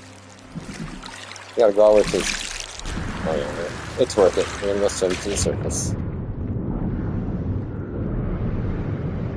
But yeah, PSVR 2 versus the original. Wow. Way... And then I have a PS5 Pro, mainly Pro and everything, too, so it really looks good with the PSSR or whatever. Okay, dude. Oh man, this guy's capable. And what else can you do? You can ride. Oh, that is like nightmare fuel, yo. I've become one with him. Okay, yeah, no, we're not doing that.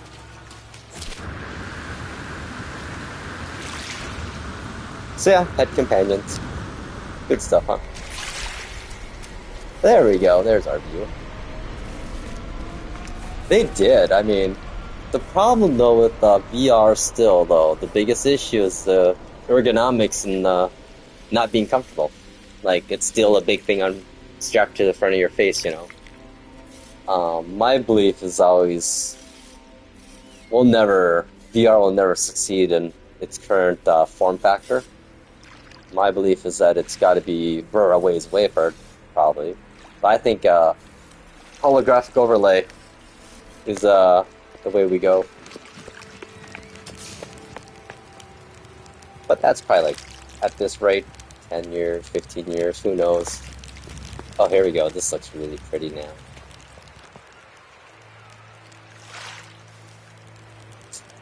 I love these like statue things. They look really cool at night. Okay, well there we go. There's my little memorial island. Yay, fun. Where am I at in space, I wonder? Brain Link would probably be it, but I don't know, man. Like, I used to be like early adopter, high tech guy. I want to be, you know, had all the coolest tech as it was coming out right away. I'm not gonna sign up for that. Like, that's one thing I realized. Like, as a guy that studied, likes to think about deep shit or whatever, philosophy stuff and existentialism and all that crap, is that. Here's the thing with VR. When we have lifelike VR interactions, the moment you jack in is the last time you'll ever know exactly what reality is real. Think about that one. You know, kind of like Inception. It's kind of like this movie Existence. It's about a video game system that's lifelike VR systems, basically. And spoiler alert, one of the problems is once you go in, you never know if you're still in the game or not, because it's so real. Because in the game, you could pretend that you're jacking out within the game, but are you really jacking out? You know? So that's the only thing about me in VR, like, at that level. I don't think I want to jack in. You know? It's like Black Mirror episodes and, you know, the implants they have in their eyes, that technology. Once you get it done, you can't undo it. That's like, I remember that White Christmas episode. I love that one, actually. That's a great one. And, yeah, I'm just like, yeah, no, like, I thought forever I wanted, you know, the digital transcendence of my soul at some point, you know, converting myself into a digital format. Because honestly, if humans want to survive interstellar space travel or expand beyond Earth and this solar system, it ain't in our current form of organic form. we have right now. Human bodies just not made for space travel.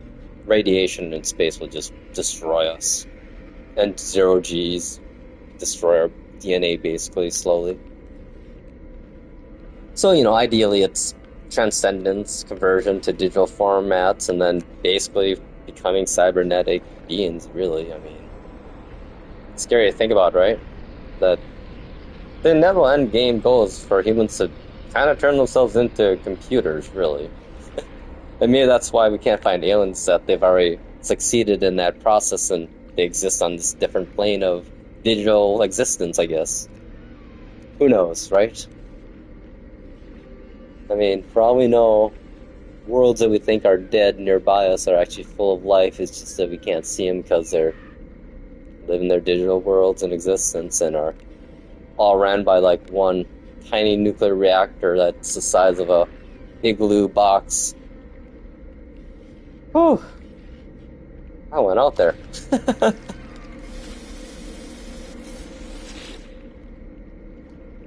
It is. Well, that's it. I mean, if we're gonna go off the deep end here on going talking about crazy fun stuff, I think, like this reality that we live in right now, I think it's all simulation.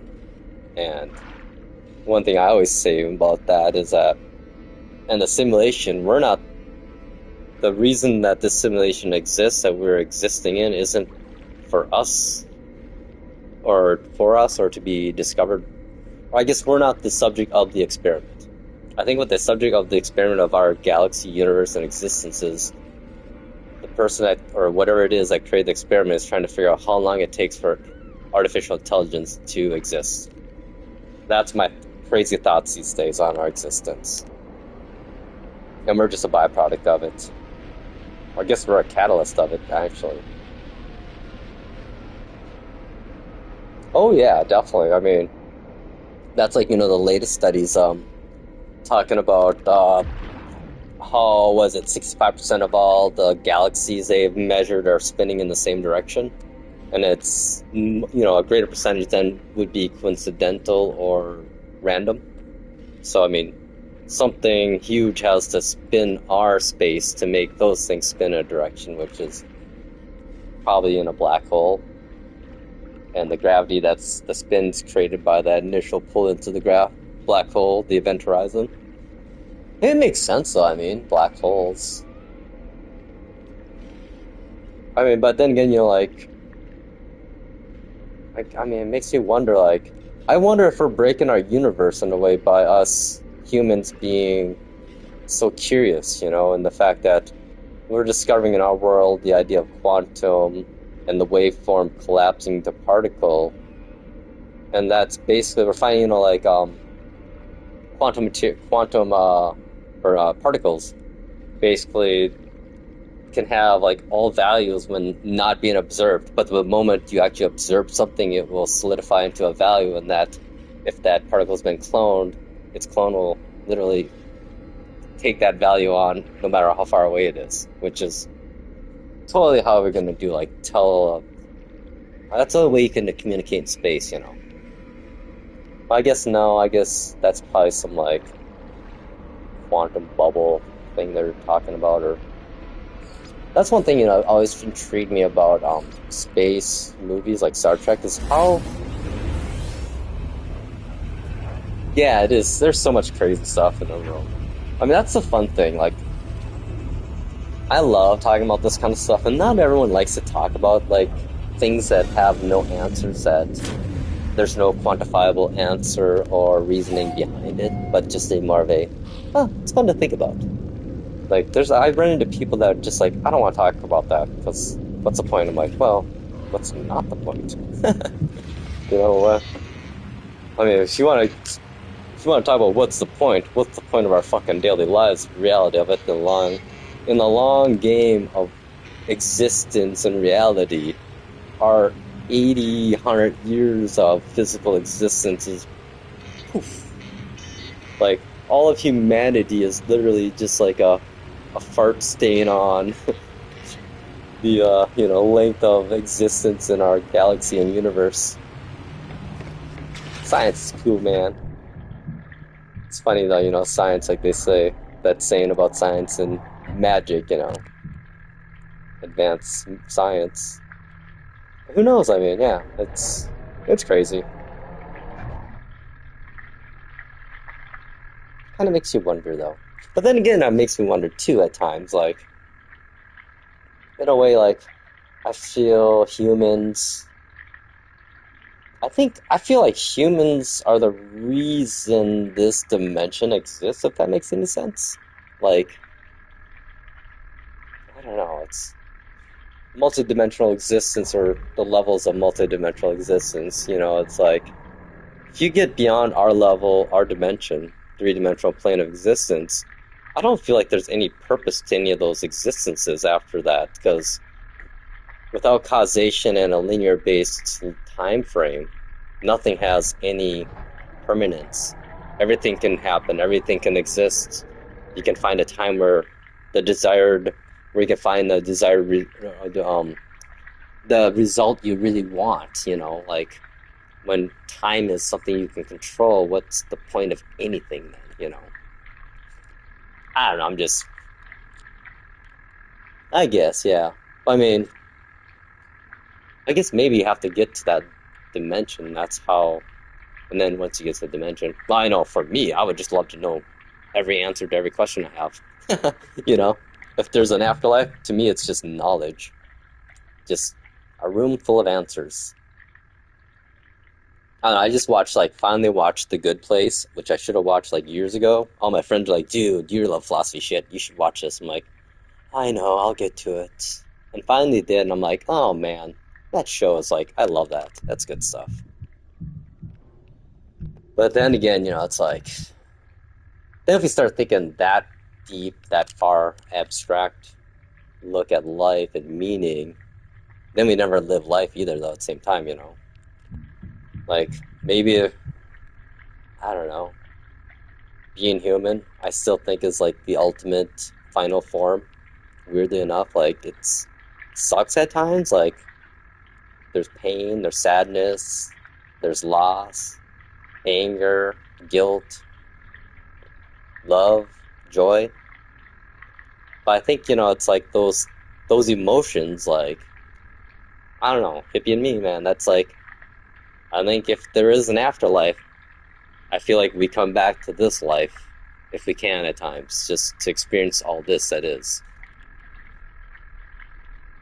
That would be interesting. I used to always, when I was younger, I always thought, hey, we're gonna find aliens in my lifetime. Now as I get older and start like looking at things or reading about stuff more, is that I don't think we will. There's too many variables that have to come together at the right time. I mean, just the time, just the existence of a civilization. Even if we could see one or communicate with one, well, we couldn't really, because everything that we see in space is just from the past. We're just looking into the past when we look in the sky. So, I mean, unless they've somehow figured out how to get past all the rules of physics of the universe that we understand at the moment, there's no way, even if we could detect life, that we would ever be able to interact directly with them. So I think what's going to happen is, if anything, we're going to run into some drones from a long-lost civilization. Or we're going to send out our own drones and be the long-lost civilization that somebody else finds. I mean, the only way we could ever find it would be if, it's a lot of thinking to pre-plan to leave a trace of yourself among the stars. you know, You'd have to have some crazy power. Well, I think if anything, it'd be a Dyson sphere type of civilization. It'd be the only way we'd ever really detect them. I just don't think that our society is going to last long enough to get to that level if we continue on the trajectory we're on right now. We got 50 to 100 years at this point, unfortunately. But we need better energy for the planet first. We need to fix this planet. Then, I love space, but you know what? The solution to fix this planet is not finding another planet to break. It's to fix this planet first, and then, then we have a baseline for a new planet on how not to destroy it from day one.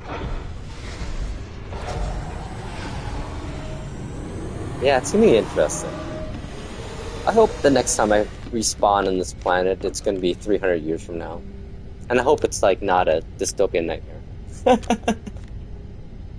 Who knows though, right? I mean, that's like one movie I love was Time Machine, the modern one. Just like how fucking far they went in the future. Like, no, they didn't go 1,000 years. No, they didn't go 5,000 years. No, they went like 300,000 years or something crazy, which is even more. Oh my God, Fallout, yeah. You know, I played those games and I'm enjoying the TV show. It's fun. Some bad writing here and there, of course, but what do you expect, right? But still, I like how they make the world building they have in it. It's fun. And I played the hell out of Fallout 4. Oh my God, that was pretty fun. I set up so many settlements in that. That's when I realized I love base building was Fallout 4. So I set up all the supply lines, and I had like whole economy going and everything. And yeah. Oh yeah. Of course, Stranger Things. And I'm not gonna spoil anything for anyone, but you know what? I'm enjoying this last season. That's all I'm gonna say. It's gonna give us everything that we wanted, and I'm totally okay with that. Like, you don't need to make a too big a prediction. Just give us fans what we want, and that's all I ask, right? It may throw a little bit surprising. Oh my God, dude. You know what's funny? There's the trophies. I platinumed the trophy of Fallout 4. And I saved the last trophy that I had to get was the one where you where you put a hand grenade into somebody's inventory. I did that with Preston. That was my last trophy I got was that to get my platinum was to put a hand grenade in Preston's inventory and killed him. I felt good. I'm like, okay, I'm gonna want to do that forever. Yeah, that's good stuff, man. I'm so sad that Bethesda's kind of I don't know. That's like every big game company, though. It's like this vicious inevitability of everything in the life. Well, I don't get it. It just sucks. Like, why is it that everything good just eventually has to become shit? Why can't a company just like stay good? You know? Like,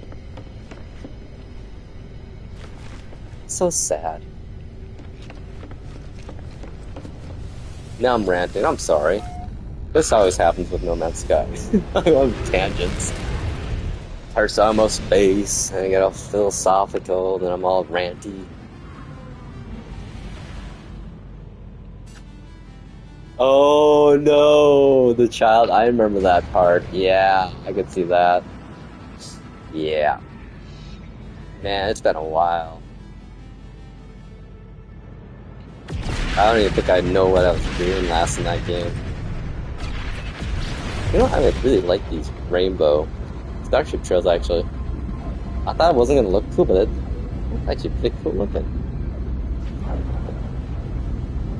Oh, 9 cats. You know, I'm so disappointed, though. I ordered that Gek plushie, you know? And the company that ships it, it's such a messed up way they do it. Because it's, you know, made in China and sent over through a couple of various companies or whatever. Fucking dude that delivered that plushie I was supposed to get literally dropped it off at a building across the street from me that obviously is not my address on it. Took a picture of it. I'm just like, what the fuck, yo? So now I'm trying to figure out how I get that package. And well, I hope if anything, some kid got it and is like happy. But I'm disappointed, man. I think I paid like $40 for that little plushie.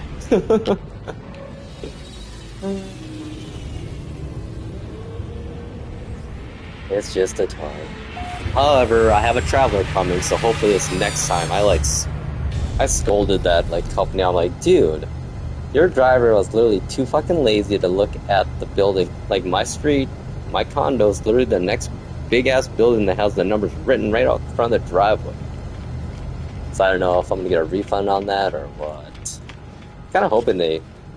So I mean, really, if I didn't know the place where it was, I wouldn't have any idea where that package was. So let's see. I think on Monday I'll walk over there and be like, "Hey, I'm so and so. I think my package is here. Hopefully there's someone I can talk to there. I don't know why I buy all these. I guess I give them away. Yeah, some people just don't want to do their fucking job, which I get it, you know? Sure, your job doesn't pay or shit, but you know what? Just at least do it, because when you're not doing it for... Yeah, exactly, you're just fucking over the customer. You're basically the person just fucking over someone just like themselves, really, when they think about it. They're not fucking over some rich dude, because the rich dude's not, you know... It's like, dude, you want to screw over the CEOs, this is not how you do it, by screwing your customers over, because we have no control who the shipper was of stuff. I would have chosen USPS, honestly, or not FedEx, of course. Which is crazy how downhill FedEx has gone. Like, I used to use FedEx back in the... I used to do a lot of eBay. That was, like, my go-to for guaranteed delivery and speed, but... Nowadays, honestly, it's USPS more than anyone, the United States Postal Service, or UPS. Well, let's see what's in this cabinet here. Yeah. Okay.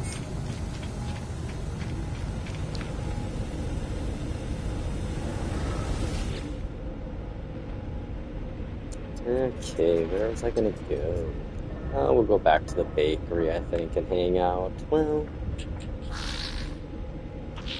Oh, what is up with this screenshot here? That is... let's go there. Let's figure out what's going on here. I'm kind of worried now. Oh yeah, it's... I mean, this, I think it was just a guy... person either mistakenly, by accident, dyslexic, maybe, or something, because it was one number off. It was like, instead of 20, I was 2151, it dropped off as 2050, which I get, but you took a picture of the address label, and then you took a picture of the building number, which obviously did not match. And you sent me that, and I'm like, I can't communicate with you, tell you that's the wrong building. But, anywho, whatever. It is what it is. We'll see if I can recover it on Monday. If not, well, one less thing I didn't need, really, so. And again, I hope some kid got it, actually. Where is this? Oh, that's a pretty cool sky. What is this place again? I usually make bases. Oh, hey. Someone in my system here. Lord of Plunder. Oh. Yeah, I don't know how that works. I mean, they said I have to talk to whoever I bought the plushie from. So I'm like, okay, well, I guess I'll find out Monday. I sent them pictures of my... Like, can you send a picture of your building and the address?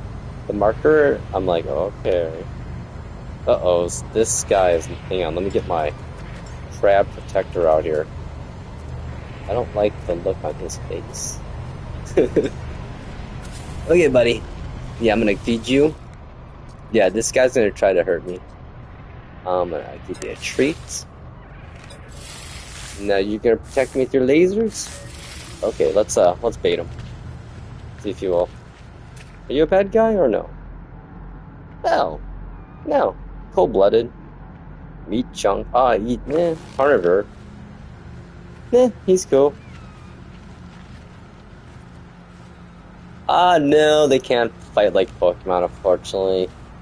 No, you can, like, offer them food, and then you can, like, get resources, aka milk them or whatever. So, like, now I can get, like... Oh, hey, grease. Use that, actually. Yeah, it's, this dude's probably really friendly. They're just kind of scary looking at times. But there are ones like this that hunt other animals. I guess, like... That. No, that's the same one. I have, like, my planet, there's one that goes around and kills all the other planet animals, whatever. I'm like, oh, that's dark. Yeah, some planets, like, ooh, my crab dude.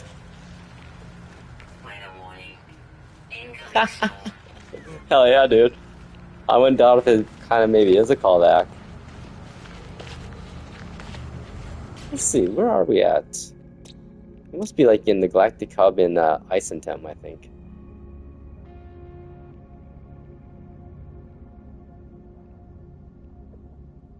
How long ago was this? Oh, this is pretty new, 4 months ago. Well, nonetheless. Well, off to the next spot, I guess. Actually, wait, I was gonna upload my screenshot.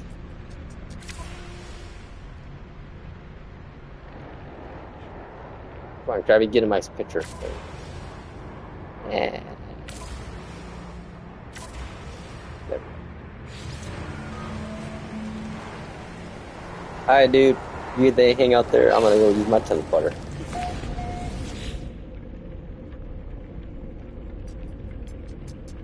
Did I fix the screenshot now? Yeah, it's funny how sometimes the screenshots get all weird. It's kind of fun though, this place. Every once in a while I go there and people are fishing. It's like a little fishing dock I made.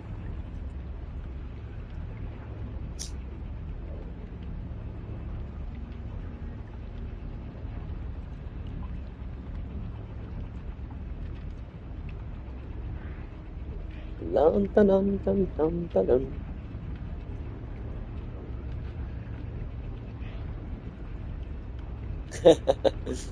Yep. Yeah, look at this. Oh, this is probably why my screenshots are weird. I think it happens from time to time.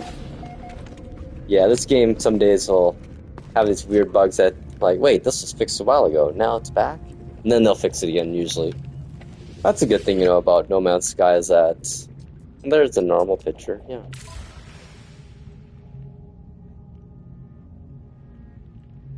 Yeah, this is a really yellow planet. Well, if it fixes it as it does, if it doesn't, oh well. Oh wait, let's see here. Yeah, I had an underwater base component here, but then I, again, ran out of... I was getting towards my limit, where my bases weren't loading in. Still haven't fixed the light panel, so this should be yellow. I guess I can check my traps. Yeah, this is a pretty deep, I think it's pretty deep here. Let's see, we'll get the sub out.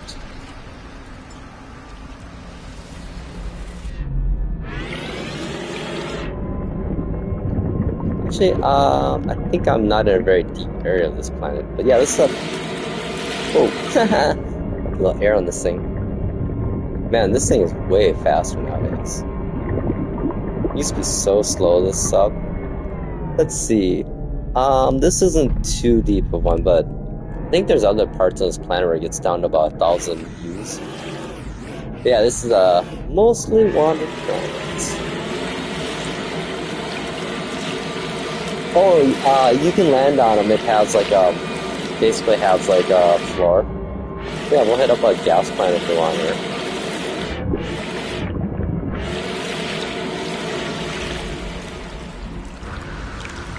Okay, if we're gonna do gas planets, let's use the James H. Holden. Yes. My bigger Corvette. Not too big, but bigger.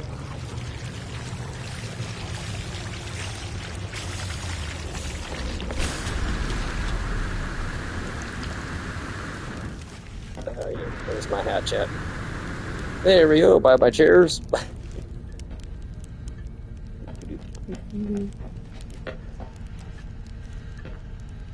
Oh, nip room.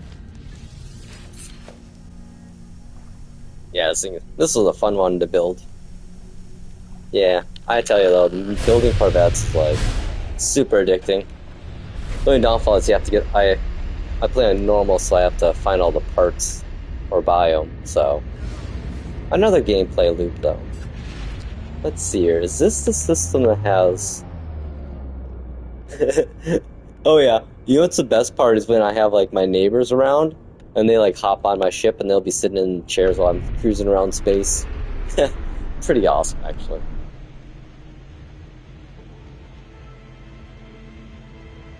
Okay, let's see here. We're gonna find ourselves a gas giant. Now we got our big ship out for fun. Is that right here? No, no dissident. No. Of course, now I can't find one I want, right?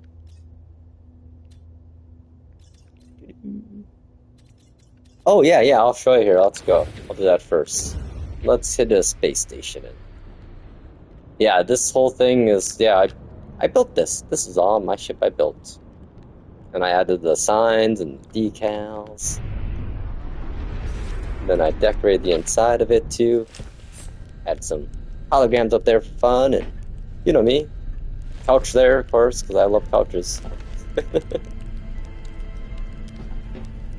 Yeah, I'm trying to think if I fully built this out or not. I think I did pretty much. Let's see. So let's see. We got our lower level, kind of our main quarters area. Sleeping quarters, kind of cozy. Ah, thank you. Yeah, I kind of went the. I was watching The Expanse recently, last season 6. So I'm like, oh, I want to make a ship like The Expanse ship, a style of like that kind of style or whatever. Yellow Entertainment Center, even. Of course, you gotta have windows, you know, in ships to look out space when you're moving. I kind of classed every floor as every floor up you get, the nicer it is. Mission radar, we can do missions with. I didn't really do much here though yet. I had this. I think I redid this area, so. Then I put the cab. Let's see here what else. Oh yeah, I got another. Made this into the gunner area. It's a big gun in front. Oh, thanks, man. Yeah, it's funny. One of my neighbors, he has the Halo ship, the frigate or whatever, the drop ship, and oh my god, that thing makes this ship look tiny. Like, yeah, some of the neighbors I have on that Planet Blue Awesome, like their Corvettes are ridiculous. Like the younger kid Tiger, he has like crazy big ass like Corvettes. Oh yeah, let's see here. We'll go up to. Oh, I'll show you my first Corvette I made. It was kind of a joke one, but I really like it now. My Bricky, I call it.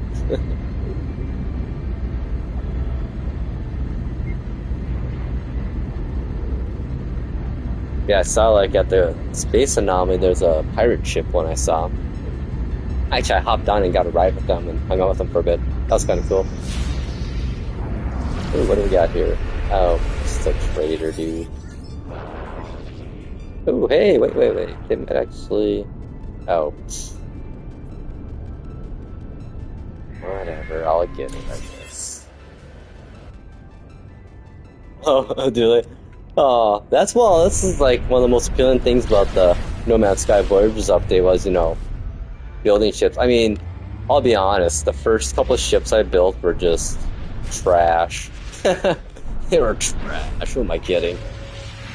But that's like everyone though. I mean, I watched a few people streams like of new people playing, and like they start off with their first Corvette, and by about 3 hours in, I'm like, they're like, yeah, this actually looks fire. I'm like, yep, it's fun to see.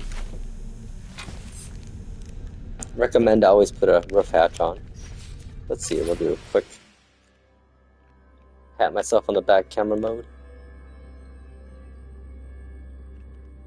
I was gonna make it bigger, but then I'm like, you know, this is pretty big.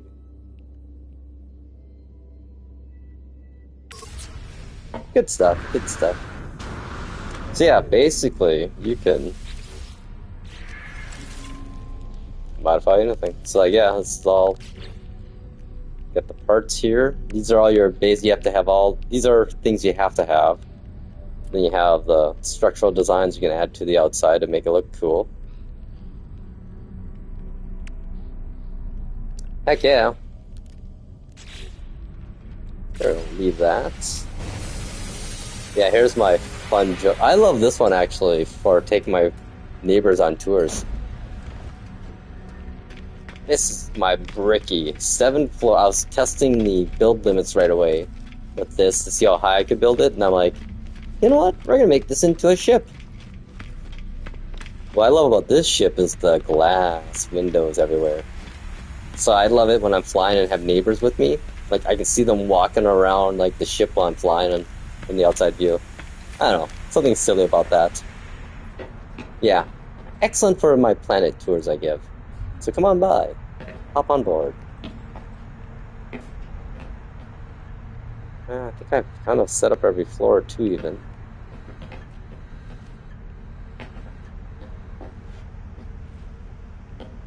A lot of chairs to sit in. I was gonna put a bite beat machine in here to have a dance hall, but I need like 8 machines to do the song I want. And another crew cabins, and you know, some nip nip. Don't tell the authorities. We got a permit. We got a medical card, I swear. Kind of our dining area here, actually. Pretty good eats. No, agreed. You can never have too many windows. Nah, just a classic couch, you know. And of course, I always got to put some lawn chairs up on top here. I like to sit in the space anomaly with this ship and just sit up top watching people. People are kind of probably like wondering, what the hell is that? Alright, let's take Bricky for a spin. Ooh, just barely. Yeah. Yeah, look at that. See all those. I just love the model, how it's in the identical model. Like, you can see the chairs and everything inside. Yeah. Awesomeness. Actually, let's go to the space anomaly. Let's see what people have in the anomaly today. It's really fun to go when they have the Corvette expeditions going on. Yeah, I think yesterday and the day before I was giving people rides in my Corvette so they could get that expedition milestone. The hitchhike on a Corvette. Yeah, it's kind of cool actually. The rings in around the planet, when you go into the rings, there's actually asteroids in there nowadays. They try to keep it real-ish. You know it's not. Very realistic, but...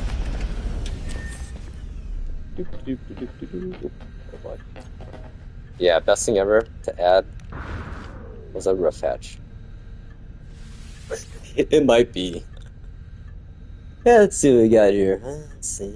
Oh, that's a nice looking one. I like that design, a little chunky one. I always get a kick out of when people land with Corvettes and have friends with them.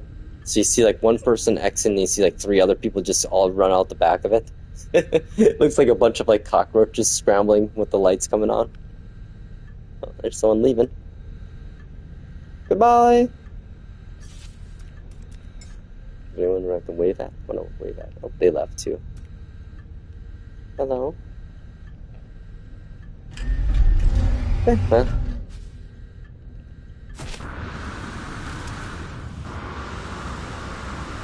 Yeah, let's go see what we got going on here. Oh, yep, can't stand on those.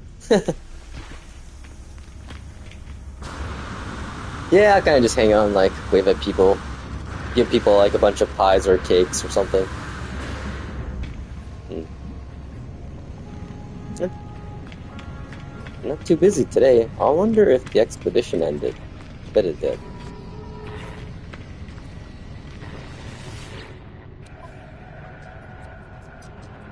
Oh, I can make another copy of my shit. Oh, I feel like that would glitch stuff.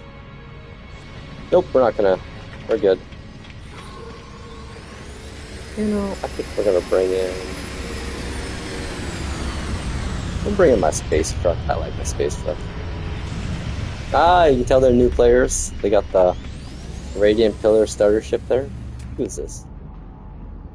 Giggles McGee's. Giggles McGee's. I'm gonna give you like some cakes.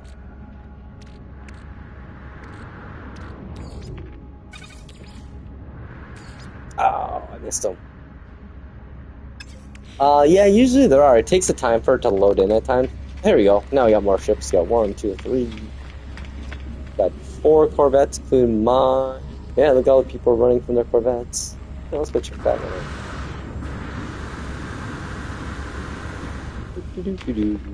Ooh, that's a pretty cool looking one. Ah, look at there's someone already hanging out inside. Should we hitchhike on top outside?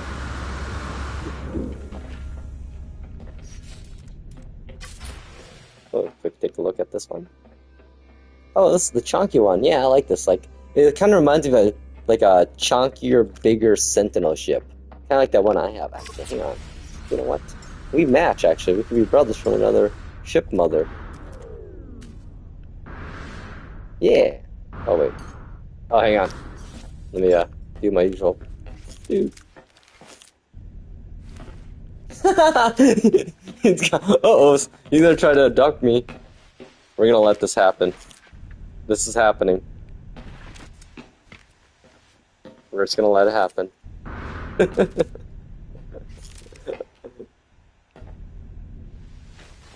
There we go. I'll help you out. I'm gonna willingly go in here.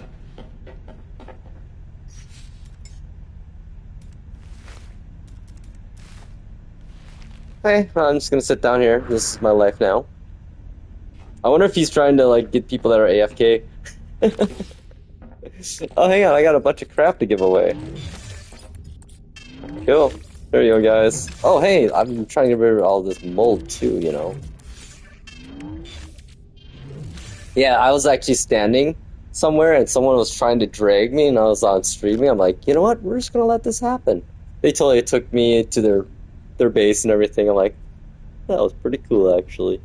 For a while there, I was turning off my marker, so I was trying to hide in people's Corvettes and everything.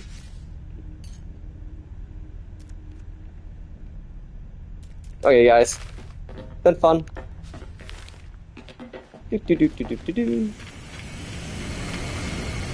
Oh yeah, I was gonna bring in my Sentinel-ish one. Here it is. There we go. Yeah, look at that. See, we could be like totally similar design styles.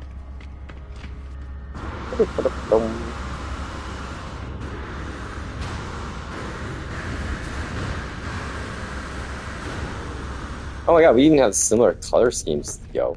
Except he got the engine on top. Oh, look at this one. Oh, I like this one.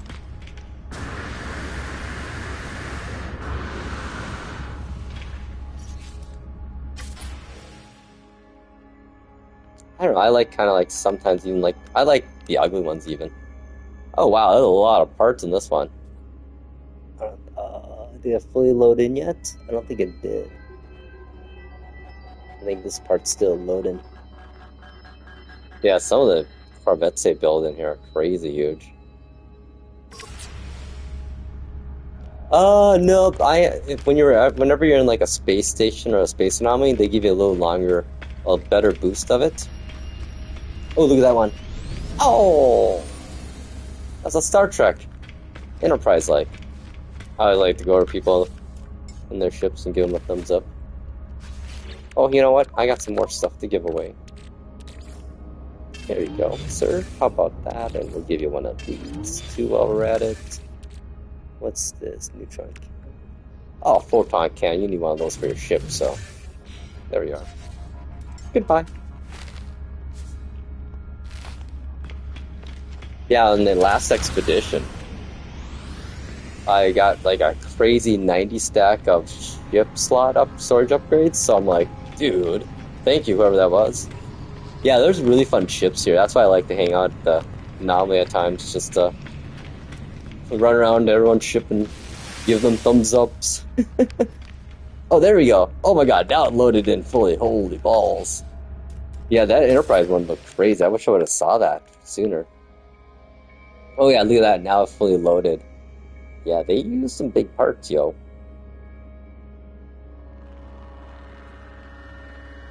Oh, wow. Nice. Very cool. Hey man, it's not the size of the Corvette, it's the utility? Well, I guess we're bringing back in the trucker. Gotta show my flags. You know what, we'll just hang out on the couch here. That's why I built this couch, kinda. So I can just sit back here and watch the world burn. See all the people bouncing around all over. It's kind of actually like a direct reference to like the last year of my life. I'm just kind of sitting on the side at this last year, watching the world go by. It's fun. Well, I think we spent enough time here. Good times. Let's see here. Yep, that sign size looks good now.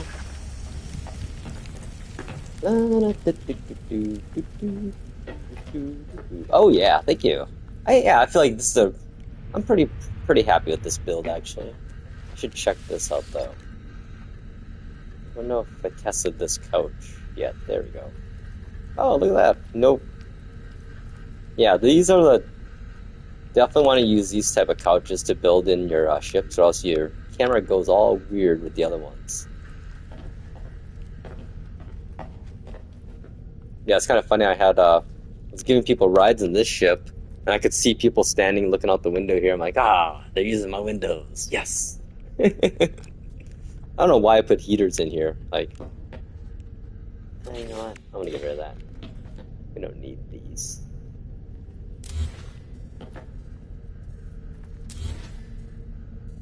One less part to add to my count. I guess I could make something quick here. Let's see. Some pies. Do I have any refined oil? I think it is. Oh, hang on.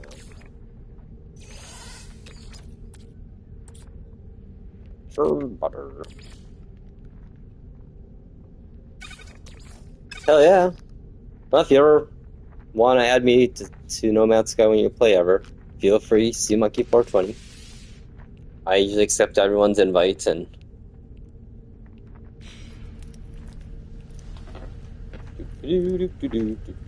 Don't mind me, just sitting in my Corvette cooking. Oh well, I guess while I'm here, I might as well. I guess I could refine some of my units here. Let's see, where's my runaway mold? I don't know how long that takes. Let's see. What's a 9 stack give you? Oh wow, I didn't know that refined to that much. But look how long it takes, 20 minutes. Well, we'll just let that run. See how our oil's doing here. We're gonna make some grease pies quick, and then we'll give some away here. Kind of wish there was like a timer that would make like a baking timer ding when it's done, like ding. Oh, look at that! I can bake from my chair. Nice. Ding.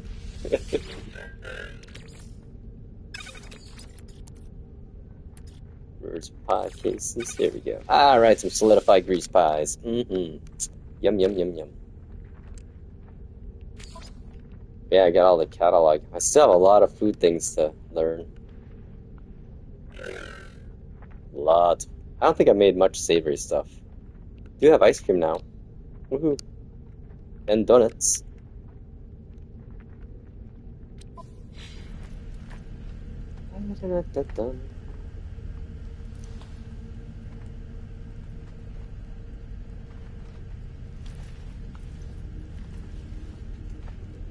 And look at us now. We're at the space anomaly in our space truck making grease pies.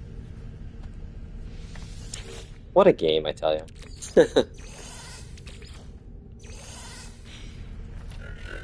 Oh my god, I played a lot of Monster Hunter for a while there.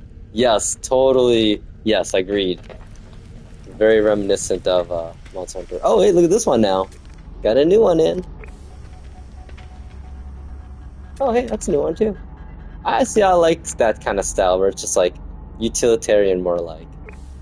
Well, the thing is, you know, I guess, well, not. I guess we do have to land on planets here. But like in the, you know, Expanse, all the ships in Expanse, none of them are aerodynamic because, well, they're all spaceships. They don't need to fly in atmosphere. Dude, you like totally was flying. He needs some grease pie. Oh, he ran away. Out of range.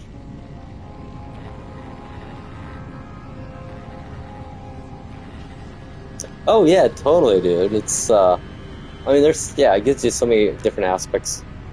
So I mean, the cooking aspect actually is a whole gameplay loop in itself too, you know.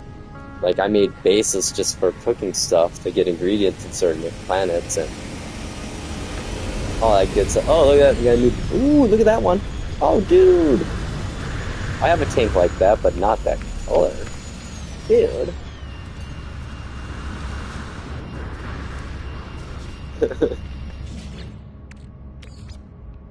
You deserve some pies, some blueprints, and some runaway mold. There we go.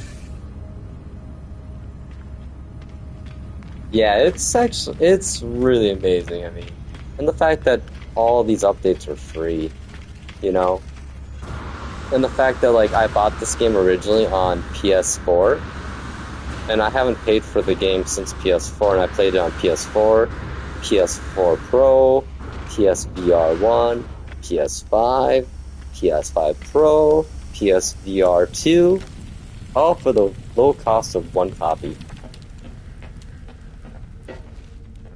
Which, you know, yay. Alright, well, we've given away some pies and some runaway mold and blueprint. We've done our good deeds. Oh, jeez. Yeah, it's funny thing is, like, I'm old, so I played...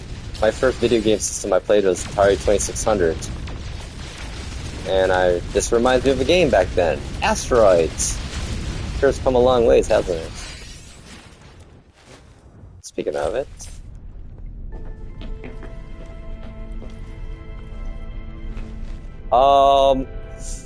The biggest jump in graphics was World Update Part 1. They redid the whole engine and everything just got crispy clean looking. Like, I mean, the beginning styles were definitely, the beginning look was a different style more so.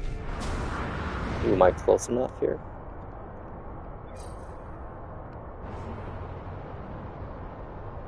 When you get sick of mining asteroids with your ship, I think I can do this. Oh yeah, yep, I can. Yeah.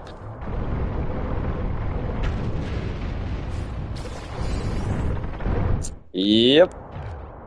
Like, that's like the thing, you know, like, people ask me, like, why do I like this game so much? I'm like, well, I grew up when video games started really becoming, well, when video games first started. And this is the kind of game I grew up as a kid wanting always, you know. A game where you kind of make your own game. I mean, you can build your own spaceships, you can build your own bases on planets. I mean, you can have freighters and... Can I call my freighter wonder? No. I have to go with my ship. Yeah, it's just so many things you can do. I mean, some people always would still say that, you know, oh, it's, what? An ocean wide and a puddle deep, and that's bullshit nowadays. People that say that haven't played the game. I mean, yeah, if you don't expand and like actually explore each of the features you're looking at, like, because cooking, that's, I mean, there's quite the gameplay loop with that, because, you know, everything you cook helps you make stuff that you can put in here to boost your stuff. So it's like, you know, just doing that's a loop. And then you can combine that loop with settlements. Then you combine that loop of settlements with trying to get some of the lore done, like, because there's lots of lore, like, lots. Oh, I have all the lore. Oh no, I don't. Damn, I thought I had all the lore. What am I missing? I have no idea what I'm missing, because I have like all the plaques. Because every time I go to a plaque, they say it's concluded. I have all the words, languages, all the monoliths. Oh, I got 70 of these to do. Yeah, these are it. Planetary archives. It was a hell of a comeback, you know. Honestly, I think if Hello Games had full control over the release, you know, not being basically not having Sony down their backs because they wanted the exclusive for the first year or whatever, I think it wouldn't have released as it was released or when it did. It would have they probably would have waited another year on releasing it. Which, you know, the fans probably wouldn't have been happy because the hype train for this game was out of fucking control, yo. I remember, like, oh my god, every interview Sean did, every snippet of trailers, people were speculating about this is gonna be in the game, this is gonna be in the game. You know, the funny thing is now looking back on it, all the stuff we speculated about, it's in the game now. You know? Like, oh, walkable, we'll be able to walk around our ships and customize them and have other people in our ships. Oh, yeah, we can do that now. It took 9 years, but we got there. So, I don't know. But yeah, I mean, I wish it's a lesson to the industry. Like, I don't know why game companies and companies out there are so fucking stupid about stuff. Like, have you ever thought about the cheapest, best free market research you have is just listening to your damn customers that love your product? Like, people that like stuff are gonna go out of their way to tell you how you can make their product better. Why the fuck aren't you listening? Because they're the ones fucking spending the money. Like, I hate marketing, seriously. Marketing departments, fuck off. You guys suck. Nowadays, marketing departments are shit. They don't do anything. There's not a viral marketing campaign that's ever succeeded in the last 5 years that's not just, I don't know. Yeah, it's just, literally, companies right now. Yeah, I know, man. Tim, my man, you know what I'm talking about. Private equity, quarterly profits. Here's the thing, my problem with that is that the people that are running these companies are fucking living in a goddamn fairyland. Because any financial expert that knows their shit should know that it's unrealistic to expect year-over-end profits. Oh my god, Labubu's, that's... Hello, I went through the Beanie Baby phase. Give it like another year and every single Labubu is going to be worth like $5 and find it at Goodwill. I hope I'm wrong, but I hate to say it, how much are your Stanley Cups worth right now? Oh my god, I can't believe people are paying that fucking much money for a stupid cup. I'm so glad I'm lame these days, like...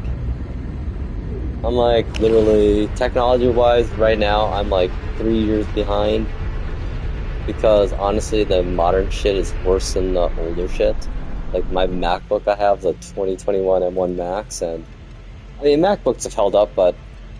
The reality is, anyone that's using an M1 Max right now, there's no reason they need an M4 or M5 MacBook Pro at all. Like, unless they're doing heavy commercial video editing, like even YouTube editing, they don't fucking need that specs. It's like, I was looking at, that's what I needed this year, beginning this year, was a new computer. I had like, I bought a Lenovo M9020, it's like a little mini PC, small form factor. It had a Core i5, 12th gen, so a Core i12, 12,500 model, whatever. And the main reason I got that model CPU is because the 13th gen i-Core was shit, and their cores were shit. I think they used less cores. I can't remember the exact reason, but... yeah, fucking AI. Like, AI is like a solution looking for a problem to fix. Seriously. No one needs AI right now.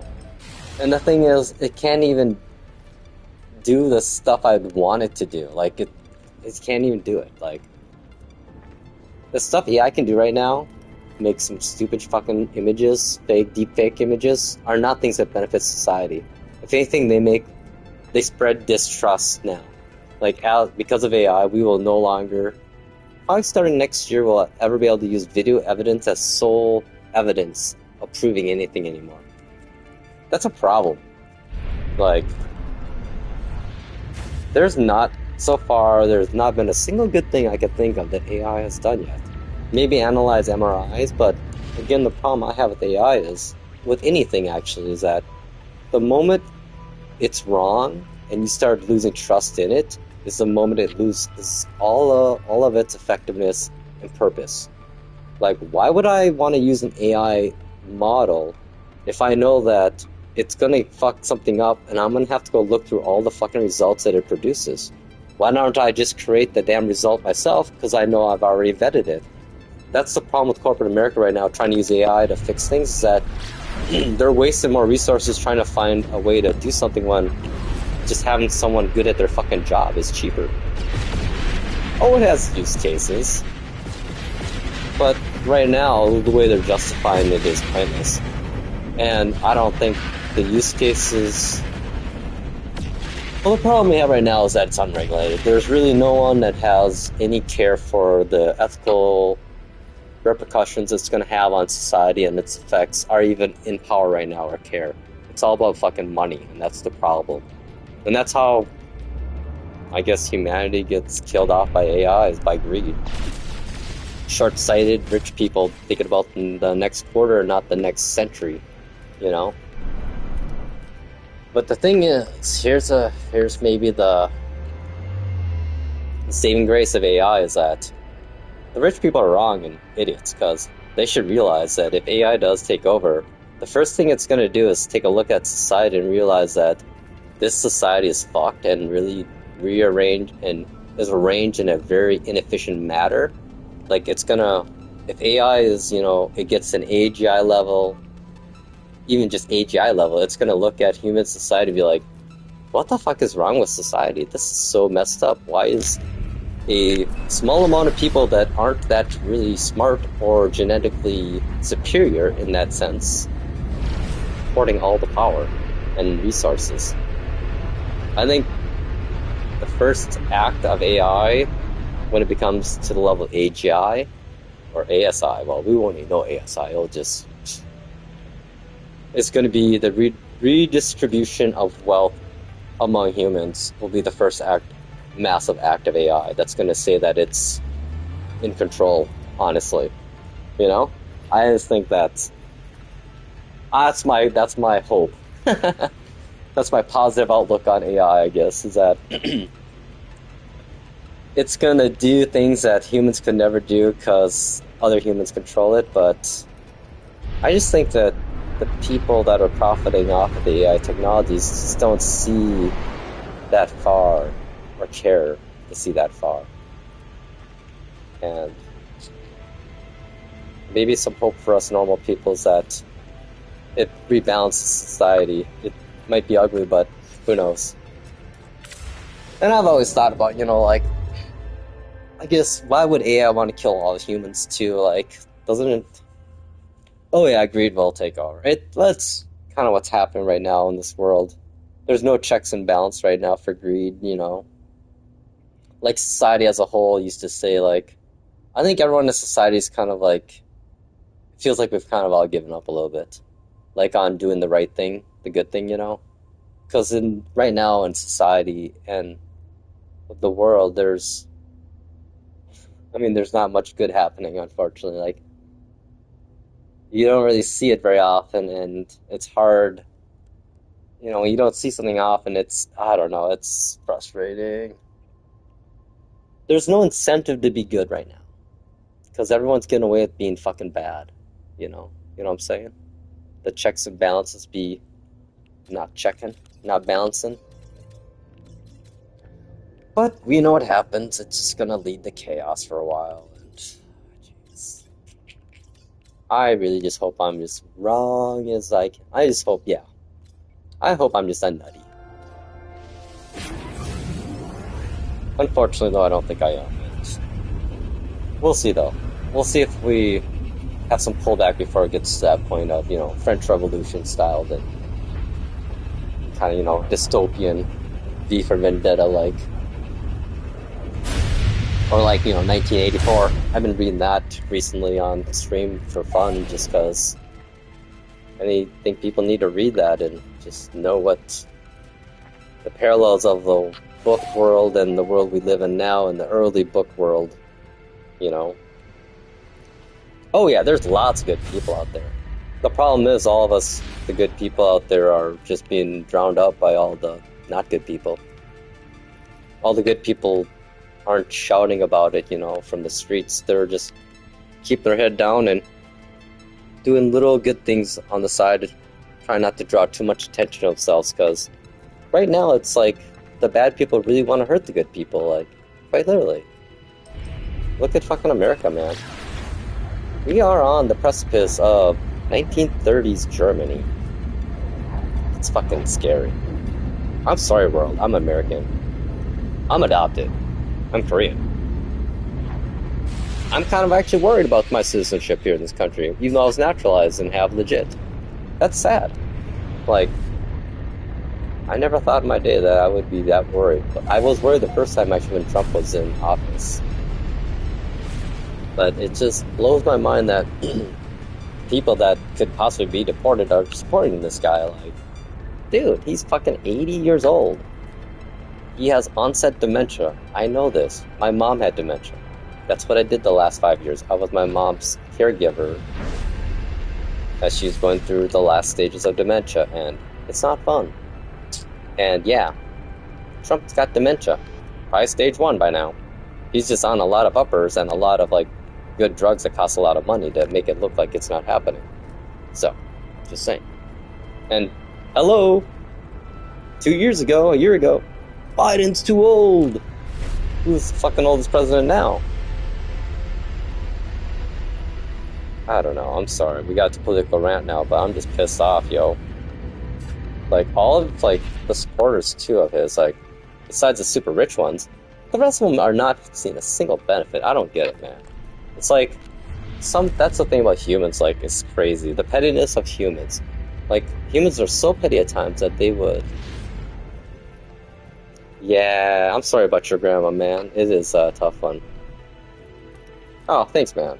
You know, I'm glad. I mean, the way it all went down with dementia, my mom's dementia, and taking care of her for 5 years there, it's changed my perspective on life dramatically. Like, before all that, I used to be chasing the big money, the career, fame, the internet, whatever, you know, which I never was going to get anyways, let's be honest. I was going to, you know, I was on path to probably make about 200, 300,000 at my peak earnings and when it's my 50s, but I thought about it more, you know, like, I had, like, was having, like, a midlife crisis when my dad passed away, I realized, that year. So I kind of I left my job. I'm like, you know what? Dad passed. We probably have to put my mom in memory care. And I've seen those places, and I kind of told my dad on his deathbed that, you know what, I was going to take care of mom and make sure she would be comfortable no matter what, so, you know, follow through on that. Worth it, though. Like, it was tough. Lots of shitty days at times, or moments, but the good moments were worth it. And the fact that if I would have put my mom into memory care, the amount of guilt I would have felt my whole life would have been, I don't know, it would have been hard. I would not have forgave myself ever for that. Oh my god, what is going on here? Ooh, I hit the anomaly. So, I mean, it was tough, but worth it. I mean...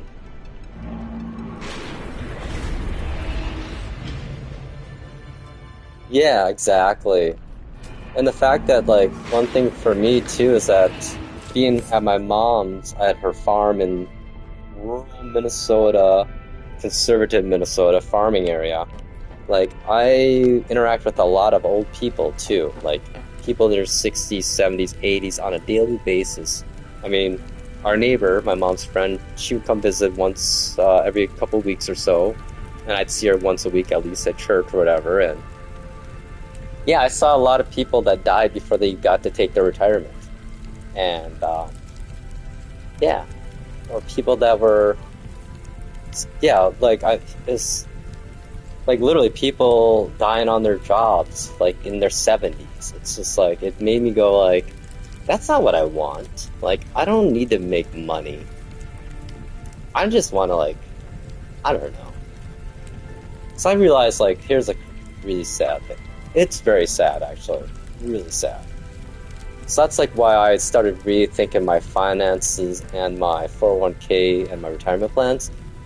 Like, for a while I was all about putting all my money into my retirement, but then I started realizing I might be hedging all I might be putting all my eggs in one basket here. Like, what if I don't make it to be 65, 70 or whatever, so I started withdrawing?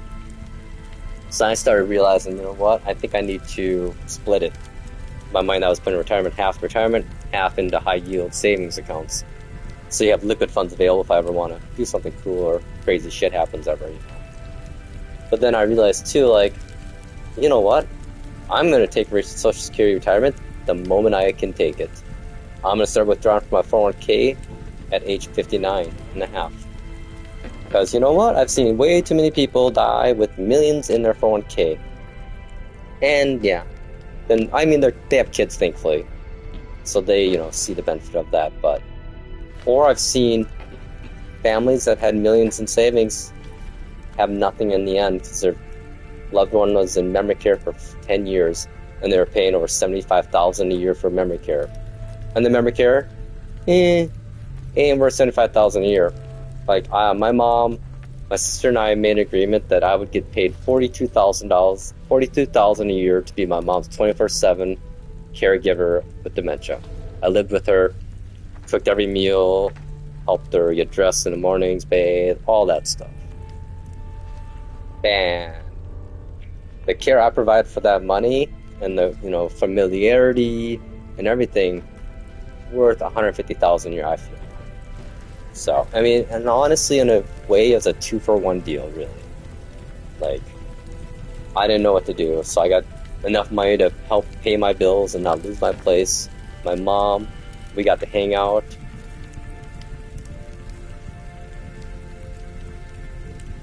It is hard getting out while being broke. Agreed. I guess that's the thing is, if you want the audience even, right?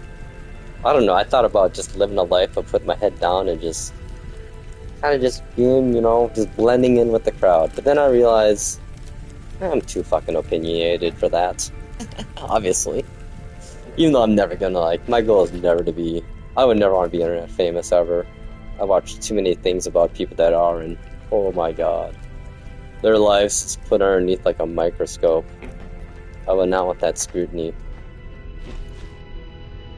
Plus, you know, you gotta be like really interesting too, I guess, or something. Or really hot. I don't know. No, thank you. I just like talking to people on the internet through YouTube and my video games, so I appreciate all 2 or 3 of you out there. Oh, thanks, man. You know, I realize, like, I kind of like talking about my life, because I feel like it's like every human, I guess. We're all narcissists, really, deep down inside, we're humans, you know. But I feel like I've had a very interesting life, you know. Like, my beginnings, I mean, my life to start with was interesting. Like, I don't know who my parents are. I'm a adopted orphan that was left at a police station in Korea when I was 1 year old. So, I mean, yeah, my birth date? Question mark, plus or minus a month or year, maybe. Birth location, questionable. Seoul, Pyongyang, I can't even say that name. Or no, is it Baku area? No, Busan area, there you go. Busan. I'm very bad I'm a very Americanized Korean, oh my god. There's so many of us in Minnesota too, adopted Koreans. Like, that's a whole different thing. That's a whole different rabbit hole to go down, is Korea and their adoptions in the 60s, 70s, and 80s, and, well, it's sad, actually. AKA legitimized human trafficking, basically, what it was, but anywho, we're not going to go down that road, that's really sad, even, too. And then, you know, got adopted by a bunch of white Norwegian farmers in rural Minnesota, and grew up on a small-time farm. Oh my god, yeah, I agree. I love talking to people and just hearing their stories, you know. We can learn a lot just I found in life, like, a lot of old people say this. The best thing you can do when you meet someone is just to listen. Like, you can learn so much. Because, you know, honestly, deep down inside, all humans, they just want someone to hear their story and to be intrigued and interested in it, you know?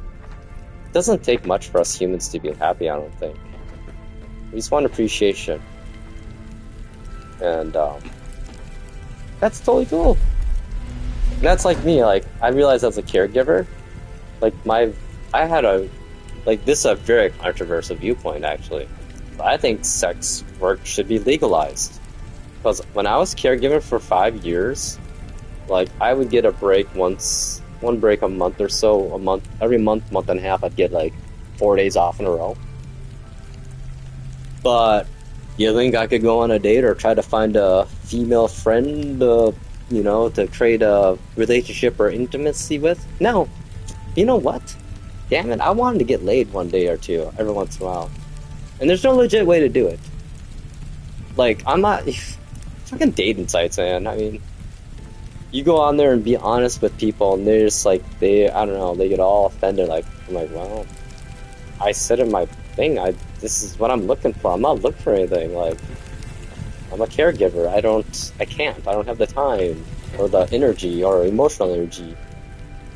So I feel like, sex work should be legalized. I mean, it's happening. It's like fucking marijuana, It's happening. Just legalize and make some money off it and regulate it and make it safer for everyone. Stop being like prudish. Like, this is the concerns I have right now. Like, what we're seeing right now is the mass censoring of the world. But we're all pretending like this isn't happening. And it's all being done in the name of gotta protect the children. I've heard that already. I mean, I can't imagine people older than me, they gotta be rolling their fucking eyes with this shit, The masking of protecting children just to censor the world. Like, when did America become, like, the official Christian nation for this? Oh no, I'm in Minnesota. It's recreational and it's medical legal here. It's just like the federal level, and all that stuff. One of the most racist decisions, really, for drug classification. Basically, going after minorities, basically, in the 20s and 30s. That jazz music. The devil's lettuce. Yeah, it would be. I don't know why they don't. It's free money, man. Like, free money. But you know what it is. It's stupid alcohol industry and fucking lobbyists. Sorry, crazy world and connectedness.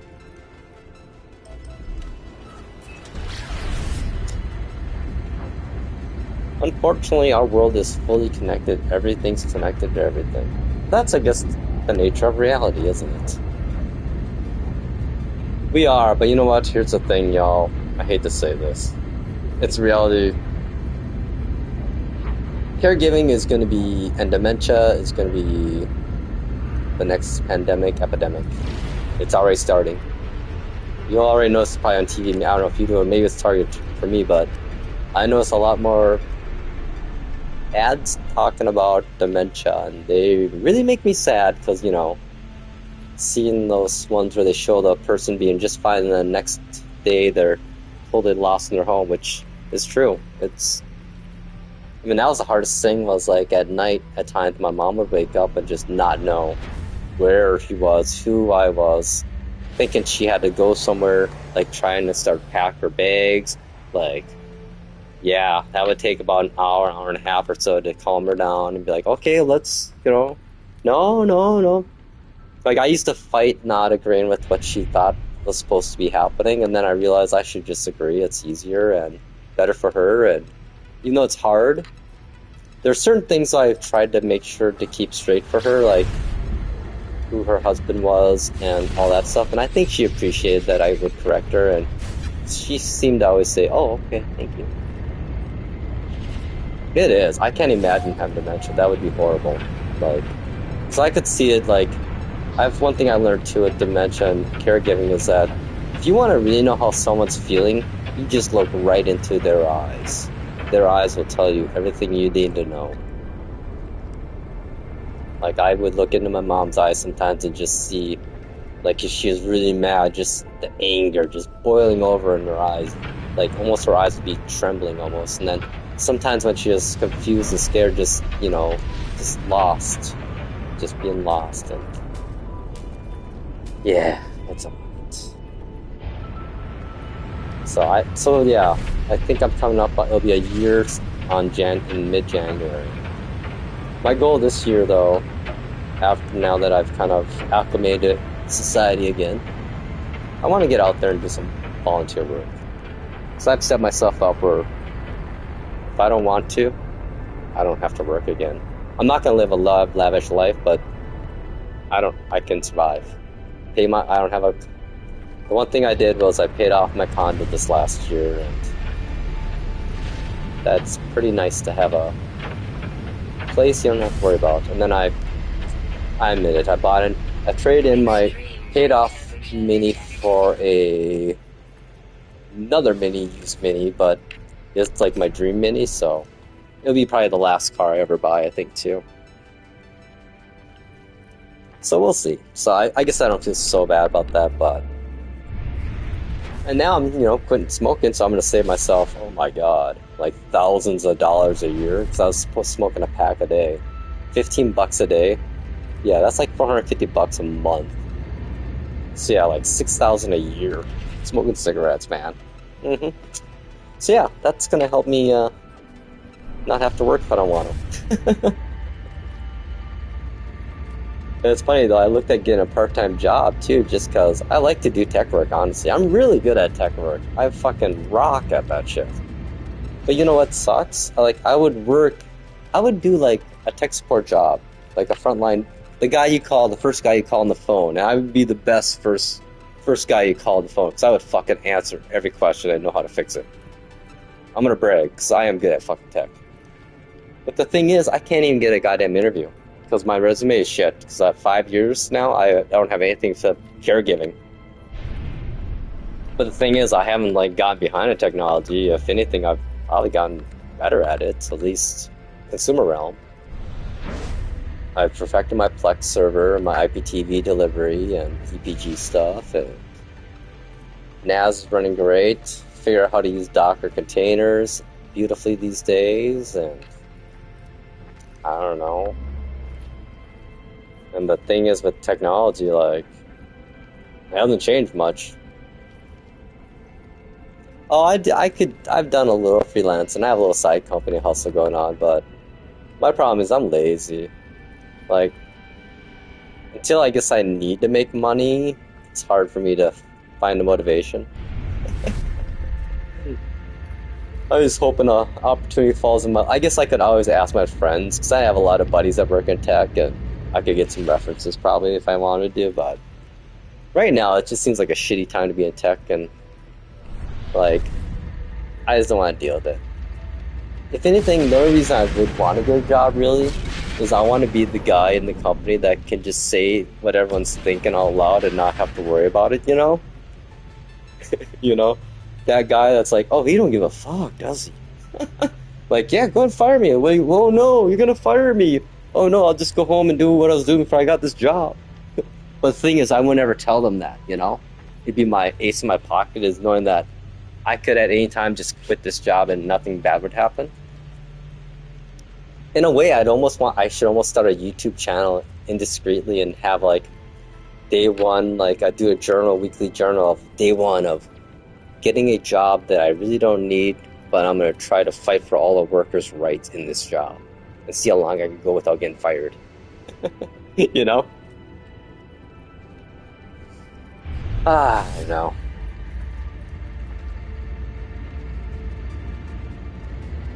Oh yeah. Well, I always say if people really, let's be honest, actually, caregiving is a very translatable skill set. It says a lot of things about a person. Yeah, CEOs. I don't care about CEOs, right? They're such a sellout. That's like a whole fraud right there. Okay, you know what the biggest fraud in America, in corporate America right now, is the C-suite hiring fraud. How is it that a person that runs a company can have a company lose $20 million, they get a $15 million golden parachute, and then are still able to get a job in the industry? I'm sorry, if I did that in my position as a sysadmin, where I went into a company that had servers running just fine, and then literally broke every fucking system and got fired, and I would be blacklisted. I'd be blacklisted. But, anywho. No, this is one that I hold in my head. I don't think anyone else believes me, but if you think about it, From if you look at every industry, every CEO gets hired, what were they? A C-suite of some other company, and they probably left on not such good terms. And I mean, look at Doug Bowser. He was at EA, and then went to Nintendo, and now he's gone from there. And I think we're gonna see Nintendo do its thing again, like it did in the 3DS era. I hope it does. Actually, they need to be smacked down, Nintendo. They got arrogant again. Okay, Nintendo fanboys, here's one thing you don't realize, and I know, because I've been fucking gaming since Atari. Nintendo's a bunch of greedy asshats. They just make good games. That's why they can get away with it. Except you gotta stand up for yourselves, because we did a few times and things changed.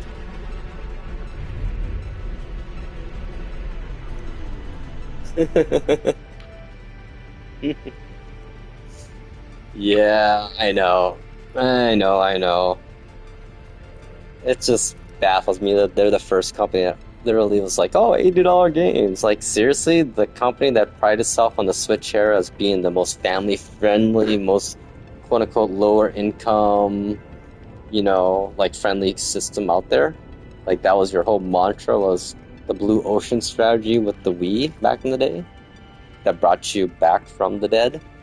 Because remember, Nintendo, the GameCube was a fucking massive fucking failure, and you're lucky you didn't go the way of Sega after that. Only got lucky because of the Wii, and the only reason the Wii ever did good is because, packaged in Wii Sports into it. I mean, the Wii Play package, like... Oh yeah, they don't do PC ports at all. They were kind of like Sony. Sony was like them for a while, and then they finally came their sense and started porting stuff to PC.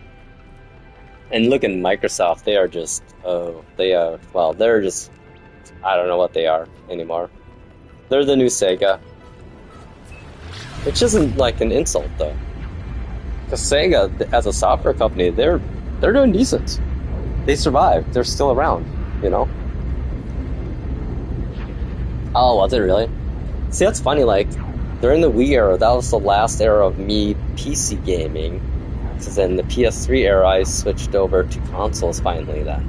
Like, the Wii was my, kind of like, it got me into console gaming, because I'm like, oh, this is easy, I don't have to upgrade anything. I don't know, I guess I don't know, I guess I got bored with the PC game for a while there. But...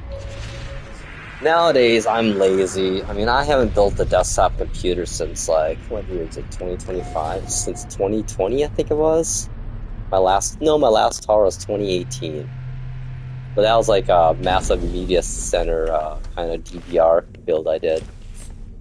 So, I mean, I've been recording TV on computers since 2002. Like, I built home theater PCs back in the 2000s. That was fun. Running Windows XP Media Center, which was a great front end. Oh my god, that was... Microsoft, again, you fucking suck at, like, products. Like, they own the smartphone market before there was a market, you know that. Like, pocket PC devices, PDAs. I mean, Palm. Oh, jeez, talk about sad. Like, that's all, like, the great innovators, like, barely are even around. Like Palm OS back in the day, that was a Shazam, yo. I remember when I first got the Palm Pilot 3C, it was the first color Palm Pilot. Mind-blowing, dude. So fucking cool. Oh my god. They did. They failed so hard. Well, they all got... well... I see why they failed. I mean, they just thought that they could take a computer and put it in your pocket. I mean, that's Windows, what they tried doing. Well, I think the problem was they saw Apple, what the iPhone became, and just laughed at Apple right away, because like, oh, we couldn't do it, so how are you going to do it as a company that makes these computers for quote-unquote kids, like Macs or whatever. I remember BlackBerry's CEO. Oh, man. Yeah, I mean, the funny thing is, like, at this time all this phone stuff was happening, I was at the law firm, and I was running the mobile device management systems and everything, so I was interacting with all these phones and devices daily, recommending them, rebooting them. I mean, I started in the law firm. We were using Palm OS HotSync, to help get 5 attorneys schedules from Outlook onto their Palm Pilots that they carried with them. 5 years later, we had a Bez server running, and we had 75 attorneys running around with BlackBerries. Then 2 years after that, I ran a GoodLink server in parallel with the Bez server, so they could all run Palm Treo devices on the network. And then some people even went Windows mobile devices. And then, bada bing, bada boom, Apple announces the iPhone's gonna be released, and a month before release, we had a meeting with AT&T and basically got set up a special contracts where we'd get iPhones from AT&T, and then AT&T would give us literally a block of public IP addresses on their network that we could then have these phones get assigned to, so that way we could secure the connection through IP filtering or whatever. Because ActiveSync communications back in 2006 was fucking unsecure. Like, that was the way hackers hacked Outlook systems, was through ActiveSync. So, law firm, we were up on our security. All of us geeks in our company were great. So yeah, that was awesome. So we got to, and the funniest thing, I was thinking about that, back in the day, before the iPhone release, we were literally sitting in a room, me, my director of IT, my boss, one of the attorneys, partners, and like all these AT&T reps, literally joking about legalizing of marijuana. Like, just so crazy. Yeah, dude, I feel so privileged to be able to be in IT at a place that was all about being cutting edge at that time. Like, I lived the best tech, like, of the late 90s, 2000s. Like, I got paid to do it. Like, my job was pretty awesome. Like, I was the desktop guy, desktop administrator, the Citrix and mobile guy, and the trial support guy. So my responsibilities were to create the Windows XP 7, 10, 11 images for the laptops and desktops. Hello! But yeah, it was fun. Like, I had a lot of fun in that day, and I saw all the waves of technology. I mean, I remember my iPhone came out, one of the attorneys, he bought BlackBerry the first year after iPhone came out. They made the BlackBerry Torch. Oh my gosh. Oh no, no worries.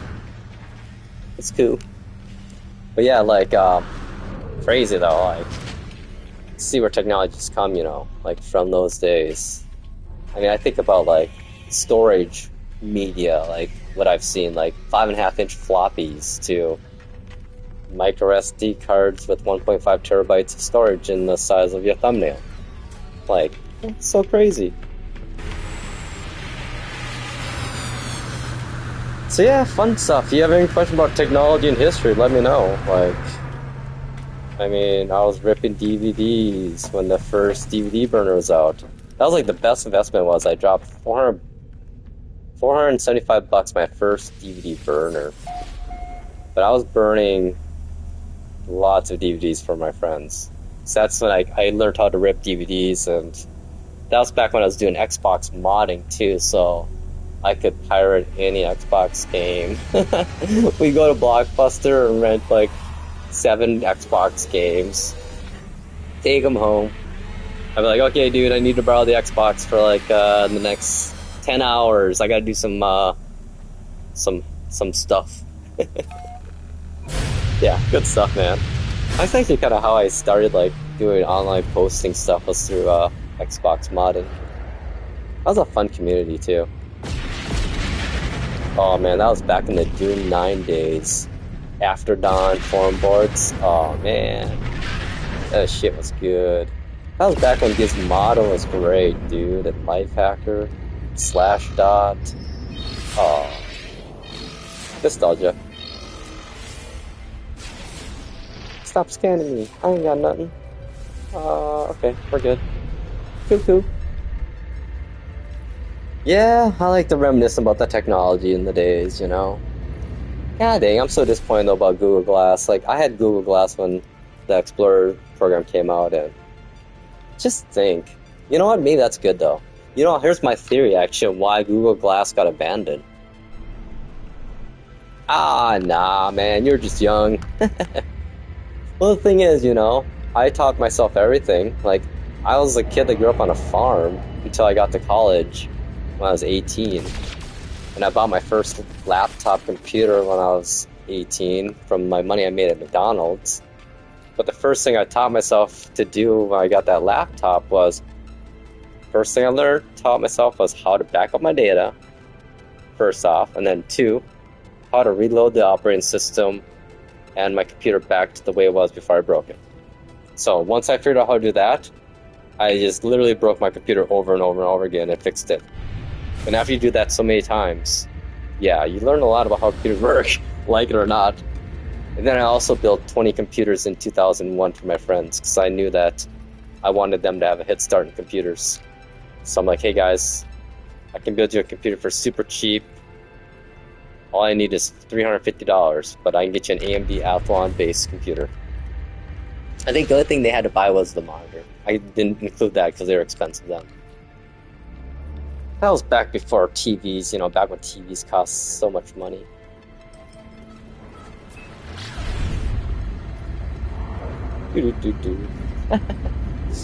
I'm missing out what's going on, sorry. Ooh, look at that ring. That's quite, looks like a hat almost on it, doesn't it? Those are like high ring placements, actually. Yep, it's some wild times in the world. I mean, just look at gaming, man. Atari, literally 1-bit graphics to now PS5 4K 120 frames per second on a 65-inch 4K. Okay, an HDR. Yeah, kid version of me never thought I'd be playing a 65-inch TV. I grew up with like 20-inch TVs being big, and they weighed like 50 pounds. But they lasted forever.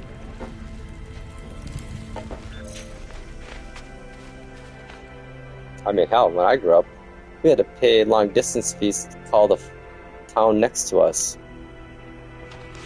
Isn't that crazy? To think that we had phone plans that were by the minute.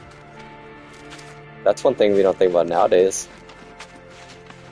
Oh man, my dad, he grew up without electricity.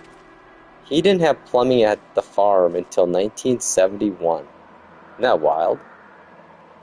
Like, people think, like, technology happened more widespread sooner than it did, like, especially in rural areas, like, rural areas of America. They didn't have, like, running water till the 60s in most places. In fact, probably not electricity till the 50s, 60s even. Or maybe 1970s some places, you know? That's like one thing I know. That's one thing I think about now, looking at the world right now, is that when I was growing up, we were just poor, you know? Like, the availability of credit when I was growing up did not exist like it does nowadays, so, like, we didn't pretend to be rich, because you couldn't. Like, it was crazy, like, you just were poor. You didn't even try to pretend, like, because you just get called out by the rich kids in class, you know? But the rich kids weren't even that rich. Well, I guess there were rich kids in my class, looking back on it. They got, like, fucking brand new Mustangs for their 16th birthday, so. Which is wild. Like, I didn't realize until this last 5 years, like, how much fucking money is in the area I grew up. Like, there's one of the co-founders of Amazon, I guess, that one of their kids lives in the area.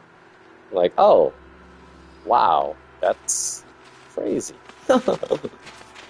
I mean, like, half the farmers that are in the cafe in the morning probably have over $5 million in their bank accounts because they sold all their land. They bought for 50 cents an acre and then sold for over $5,000 an acre.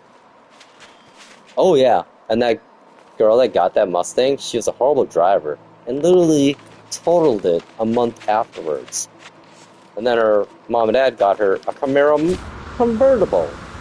Like, what? And here's me driving my 1982 LeBaron. Yeah. Like, I'm so glad, though, I grew up, like, not, like, grew up poor, you know, in money, but, like, not in, like, life. Like, when you don't have money growing up, we found other ways, you know, other ways to be entertained, and, like, going to the park and to the beach a lot, and having picnics and camping, and You know, like my mom and dad were into church stuff, so we were doing a lot of church stuff always. And, you know, I wasn't ever religious myself or believed it, but it was, you know, I get why people are into it, and I do kind of judge people that are totally committed to it. To me, as intellectual, it's a little hard to believe in the stories that they want to put forth. Like, I believe in God, or not really God per se, but in something outside of us at a higher level. I just tend to laugh at the idea that humans think that they can translate the intentions of such a being to other humans. To me, that sounds like a fraud, you know? I'm sorry, but yeah, no.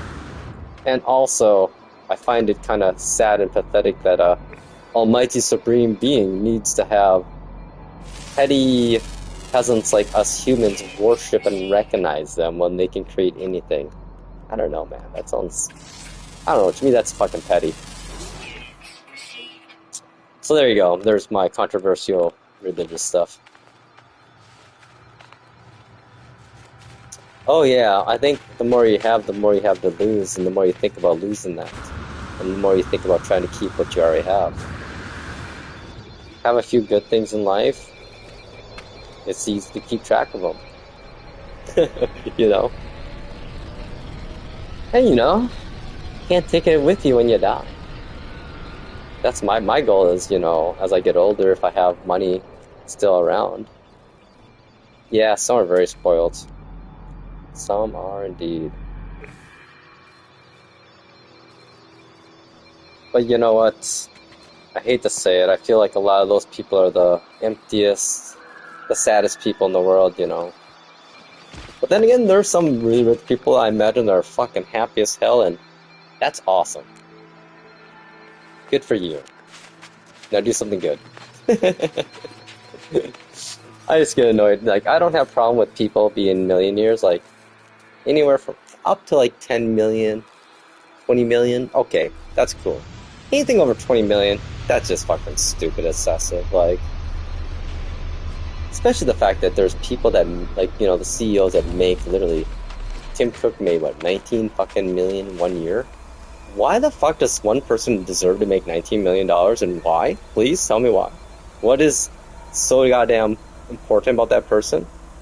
The problem is that person probably isn't even making half the decisions. Like, CEOs, do they really make that many decisions? They're probably just, literally what they do is they curate the people that work below them that do the research, all the work, and then they just basically are like, oh, they curate it. Like, oh, yep, of these decisions, I'll pick this one. Now you go tell me what will happen when we do this and implement it. Yeah, that's a thing. I wish they would be accountable for when shit hits the fan, instead of firing 5,000 workers making 30,000 a year. They should fire themselves. It's, you know, literally pays for their salary, pays for all those workers' salaries. One person is not worth 20 million a year for any company ever. I'm sorry, especially nowadays. Unless they're the only one doing all the work, then okay.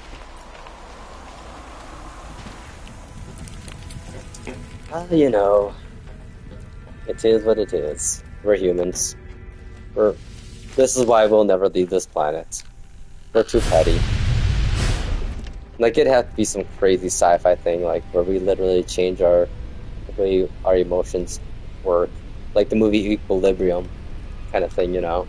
Or like, you know, Serenity or Serenity.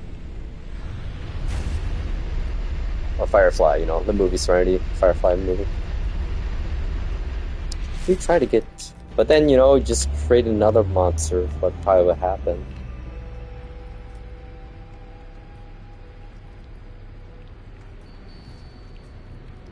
Yeah, they... OpenAI, I'm trying to think what they're doing these days. Well, they're doing fucking shit. What did they do again? It's been a while since I really went... earlier this year, I really went down the AI rabbit hole for a while. The whole AGI, ASI stuff, and all that, or whatever.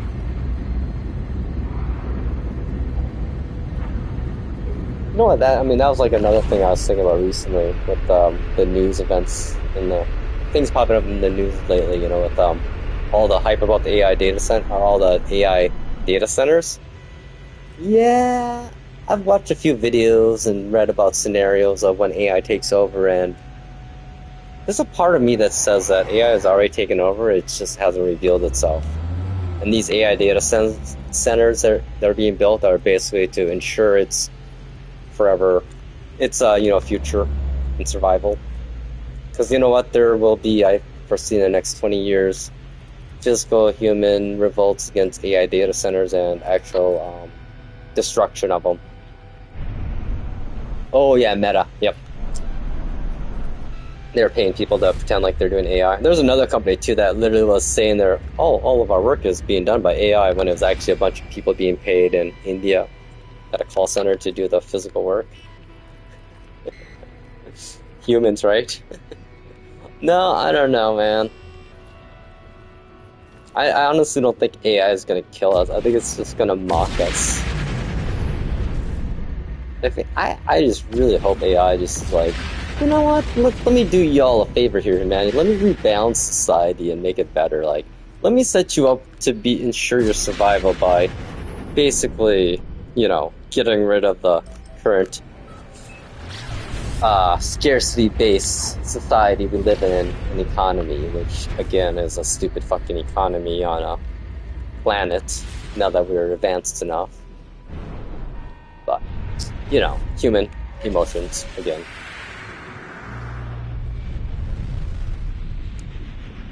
But I gotta say, I got hope in the future though. I still believe in all you young people out there. As an older person, I'm gonna try to do all I can for you young people. Because a lot of the other generations basically got the mindset right now. It seems like a fuck you, I got mine kind of mindset. And nah, not how it works, my pens. We got ours, time to now spread the love. So hopefully, let's see. I'm hoping, yo, when I turn 50, the moment I start taking from my 401k when I'm 59 and a half, all the younger people in my life, they're gonna start getting some checks from me. Because I'd rather honestly be 80 with no money, just put me in a nursing home, or I'll just go on, quote unquote, a long walk in the woods by myself. And I don't know, I'm old school. I'm, you know, in school I studied philosophy, anthropology, archaeology. I love to focus on the rise of civilization stuff, mainly. And I'm old school, man. I'm gonna go hunter-gatherer society style with the elders, and I'm just gonna go for a long walk, say, have a big party, a festival, and go for a walk and never come back.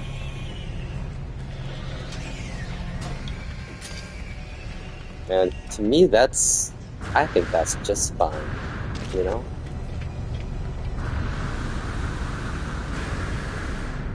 So that's like one thing I realize in life. When I get older as a single person, I don't think I'm gonna ever marry or have a significant other. I'm just too damn independent. And I think what I want to do is, yeah, I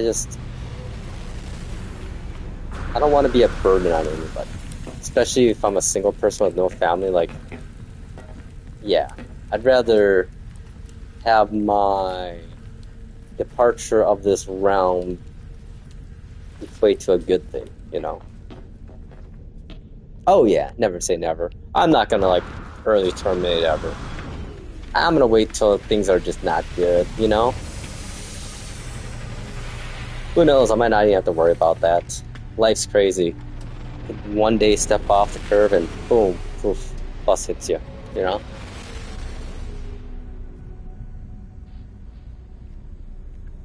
Yep, it's a wild one. I'm sorry, y'all. I've been just like ranting now. God dang it, I sound like an old man now. Darn it, anyways. You know, funny thing, I realize what I want to do too is try to help the young. Yeah, I hear you. Actually, I think I need some nip nip here. Hang on, let me get my nip nip out.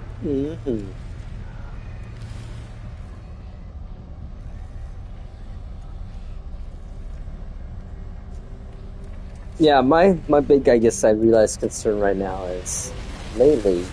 I guess there's a lot of concerns I have as I've been rambling for hours. Is that I feel like the world, like the leaders of the world, want to get into a war again. Like we want a world war. You know, I don't get it. Like war sucks, yo. We don't need. I think the biggest, misunderstanding in our modern society and world these days, a lie that was thrust upon us by bad statistics, actually, and analytics, is that Earth is overpopulated. No, no, no, no, no. I'm gonna predict now that this current time of human history right now is the greatest population amount of humans on Earth ever, and we are continuously going to see massive declines by the millions, starting in like 2035 of the human population. Yeah, China's one-child policy. Yeah, it fucked them. Yeah, South Korea and their society and how they're arranged. Yeah, it fucked them. Japan and their society and their arrangement. Yeah, they fucked themselves big time. America and the baby boomer era, we kind of fucked ourselves too. We created the largest working population ever, generation, that now is full-on retirement phase already, or starting at the very end of the phase of the boomers retiring. And we saw this coming for decades, but you know what companies failed to do? They failed to recognize that they need to replace these workers with lots of knowledge, with young workers. And you know what they did instead? They're like, oh, you know what? We could save millions of dollars this year by offering buyouts for people in their 60s and just letting them go right now and not having to pay their high-end salaries. And we can make the young people try to do all their work for the same price. And they got away with it. We let them get away with it. Like, yeah, it is. Like, people don't realize that, like, the effect the baby boomer retirement has and them aging on every aspect of American society, people have not really thought about. Like, taxes they pay, taxes that go in, the amount of taxes that they pay that go into Social Security and all the programs, which now they're starting to take from and not contributing back into. You know, the workforce. I mean, companies want to say AI is, you know, like, efficient and going to replace us workers, but they just want to rebalance the wages and make everyone earn less, you know? Which I don't get what the point is, because if no one can afford to buy anything, your companies aren't selling anything, you're creating like this feedback loop of just expecting profits but doing everything to get them. Everything that doesn't get you profits, really. I mean, they're basically like, oh, hey, I want to destroy my company in 5 years. I don't get it either. It's like a feedback loop of all the C-suites. Seriously, like, they're in this fucking invisible world. They don't have to live in the world that we do. They don't ever go and get their own goddamn coffee at a gas station, I don't think, anymore. I don't think they talk to people that are outside of their income level class, you know? The bubble that's created. Like, it's funny, like, I don't know, like, narcissist in me, I'll admit it. There's a part of me that feels like I want to feel like I can see patterns of society, and it's a bad one that's happening right now. It's going to be fucking ugly when it does come to head.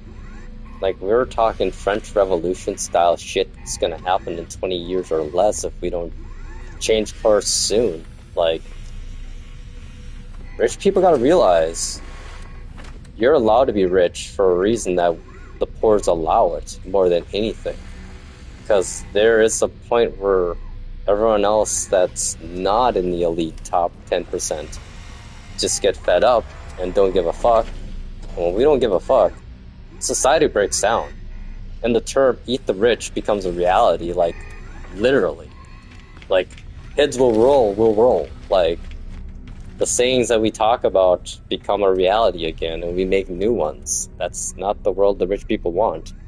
I don't think they do. I don't think they want to live in bunkers behind enemy, behind armed gun turret towers to live their life. I mean, that's kind of the agreement we make here in society, this thing called the social contract, which is not being abided by anymore these days. And when the social contract's not being abided by all sides, the other side that's abiding by it decides that it's not worth it, and, well, yeah, we just start throwing poop at each other. Except it's not poop. It's usually lead. So I don't know, there's me, old man ranting here. If we don't change course, shit's gonna get dark. We're gonna have World War II fucking shit again. And there's gonna be millions of people dying for no reason. All because of some fucking rich people. I'm sorry, I'm blaming the rich people. Oh no, they don't.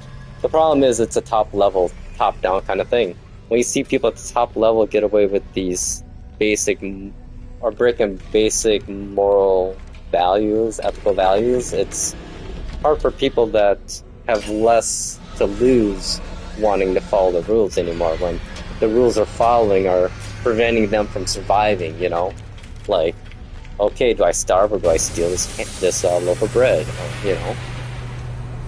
It's sad. Like, we're not quite there yet, but we're really trying to get there. Yeah, it's like...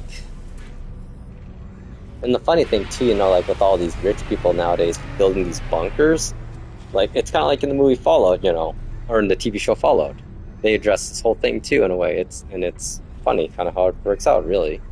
Like, you think billionaires know how to fucking do anything for themselves? No, they don't. They're so privileged.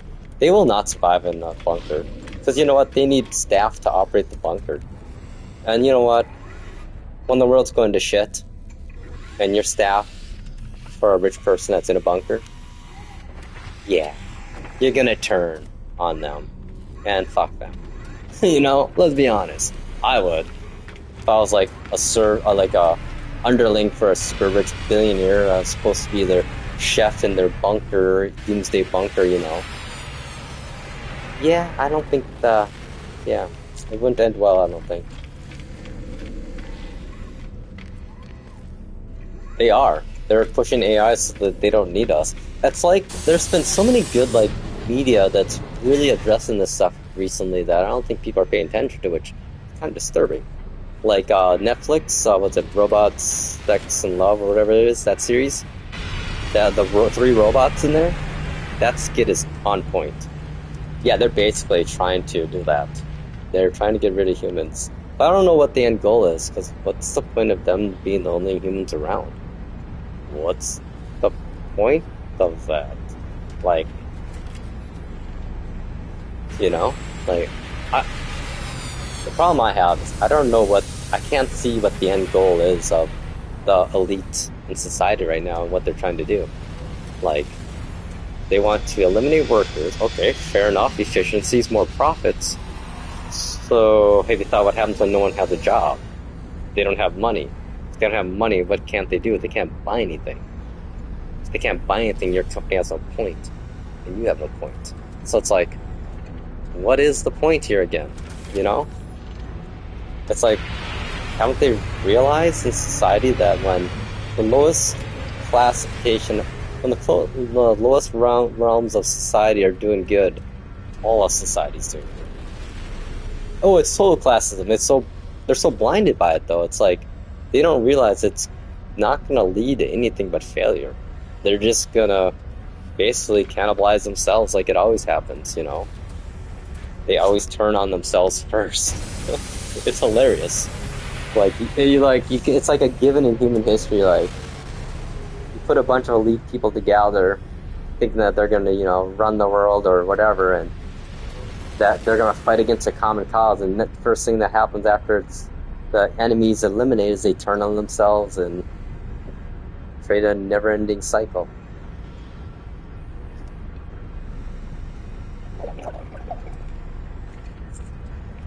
So yeah, interesting. It's gonna be an interesting next 20 years. I don't know, I've been talking like to my friends about it, and they probably roll their eyes at me every time I do it, but I'm like, guys, I don't know. The next 50 years defines humanity, one way or the other. Good or bad, extinct or not. You know, it's like there's never, I don't think, ever been a time ever in human history where literally 50 years could define us, our existence or not. Like, I mean, nuclear war era, they probably thought the same thing, but the existential threat that we have right now is beyond nuclear war. So it's not just a physical weapon, it's information, you know? And the misinformation and the... But then at the same time, we could fundamentally change everything too. Like, AI could not just break society in a bad way, but in a good way. It could equal the plane. I mean, I still think one of the best things that might happen, you know, a good case scenario, like perfect scenario for people besides us normal people would be, you know, the equalization, distribution of wealth thing. But yeah, I agree. It's amazing. Just think about 100 years ago. 100 years ago was 1925. Think about where we were then. We were pretty far. But you know, the craziest thing to think about, actually, if you want to think about progress in society and technology, the progress that we made from 1945 to 1965. Think about that. That's 20 years. We went from rocket propulsion to fucking orbiting Earth to having a plane like the SR-71 Blackbird, a plane that can go Mach 4 and take pictures of street signs at 4 miles above Earth. Yeah. So there's a conspiracy theory right there with the whole alien technology Roswell. Because that's a rather crazy advancement in technology, especially, you know, space and aeronautic, like, technology. We went from wood biplanes to, like, rockets. Fucking Germans, man, they were brilliant. They were brilliant back in those days. And that's the really sad thing, too. People don't realize, like, the Nuremberg trials, like, half the Nazis, they never got punished. You know why? Because the U.S. and Russia and all the allies were competing to get all the German scientists. Yep. Sad, isn't it? Look that one up in history. It's pretty sad. The second half of those trials, just basically so many Nazis that were head of concentration camps that literally got away. Colonizing Mars, yeah, I don't know. Here's the thing about Mars and Elon Musk, at least. I was a kid. You know what? Rich people, you guys go right ahead. You head to Mars and colonize that planet right now. You go get it done for us. Take all your money with you, too. I don't care. Go right ahead. We'll stay on this planet Earth here. Yeah, I don't know. There's too much work involved. The amount of resources involved. I mean, we'd be better off just fixing Earth before we colonize Mars, really. I mean, before we can ever colonize another planet, we gotta learn to fix our own, I think.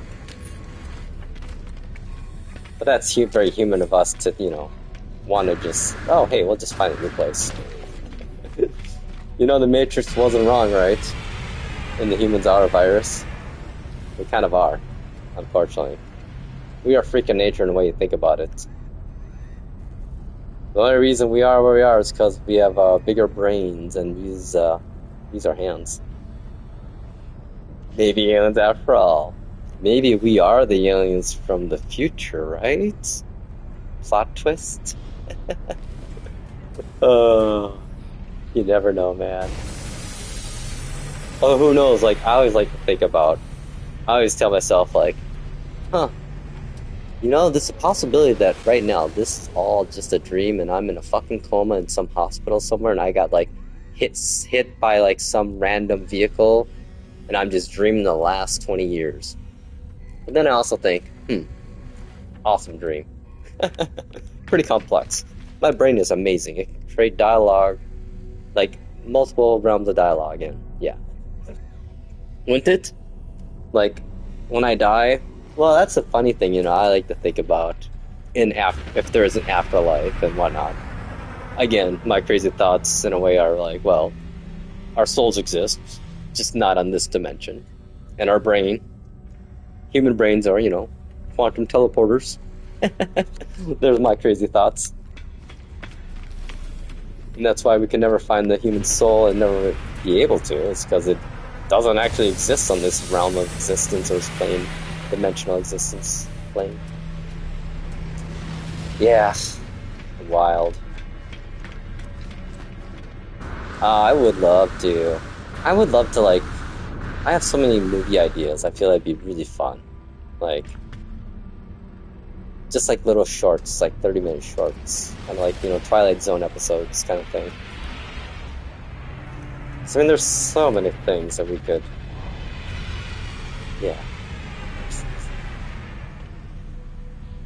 Another theory of mine, too, like, I realize, like, my thinking is weird. Like, I have varying levels of beliefs, I realize. Like, I have, like, a belief systems that I hold that are practical, applicable, real world.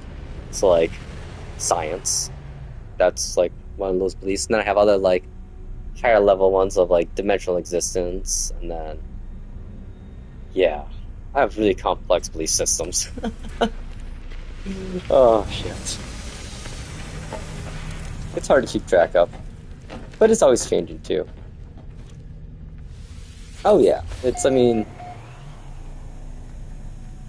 in my worldview, like, most important thing, like, of our universe and this whole world that we exist in is this whole world is not really, I think the underlying fundamental foundation for the universe and the galaxy and everything is actually information. Like, I think information is what the world, everything existence is based upon, is just information. It's because of, like, quantum mechanics and the paradox, you know, like, we have to be, like, I feel like humans maybe in this existence right now, in this world, this universe, like, without humans, that this universe doesn't actually exist. If that's can be some, like, there's a theory I have in my head, like, of basically that without humans, the universe itself that we see and that we exist in, that's this linear based one, does not exist because there's nothing there to observe it. So if not being observed, there is no existence, kind of thing, I guess. I don't know. It's very murky and not clear. So that might be why we'll never find other aliens ever. And who knows, maybe this existence keeps repeating itself over and over, too. Oh, man, there's so many things. Yeah, I just want to know, like, if there's an afterlife, I just want to have, like, answers. I just want to ask questions. Like, all the questions, man.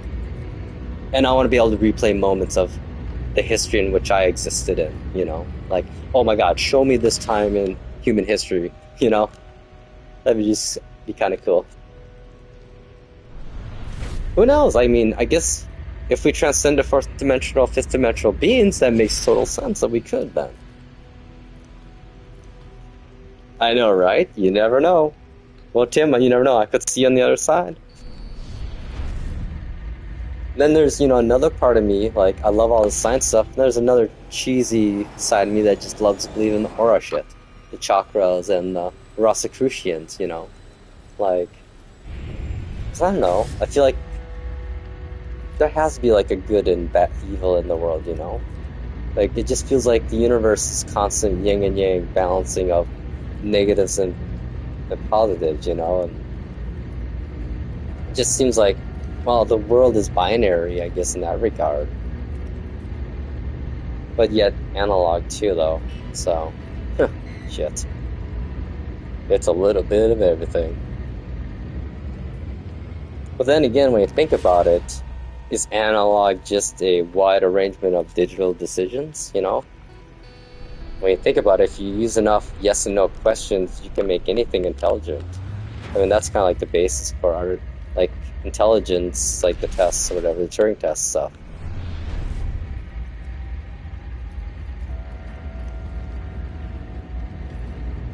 Oh yeah. Yeah, it kind of makes you wonder, does evil really exist? I mean, if there's like, that's a good question. Oh, no, man, you got me thinking. That's a great one. I like that.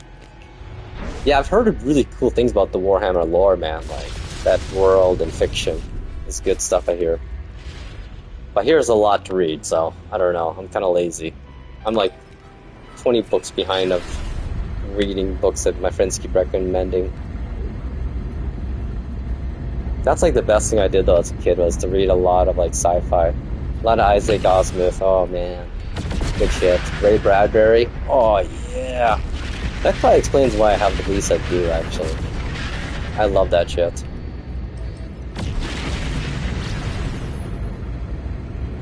Dude, I'm dead here. What am I doing? I keep going to the same planet. Who am I kidding? I'm just yammering and flying in circles, really.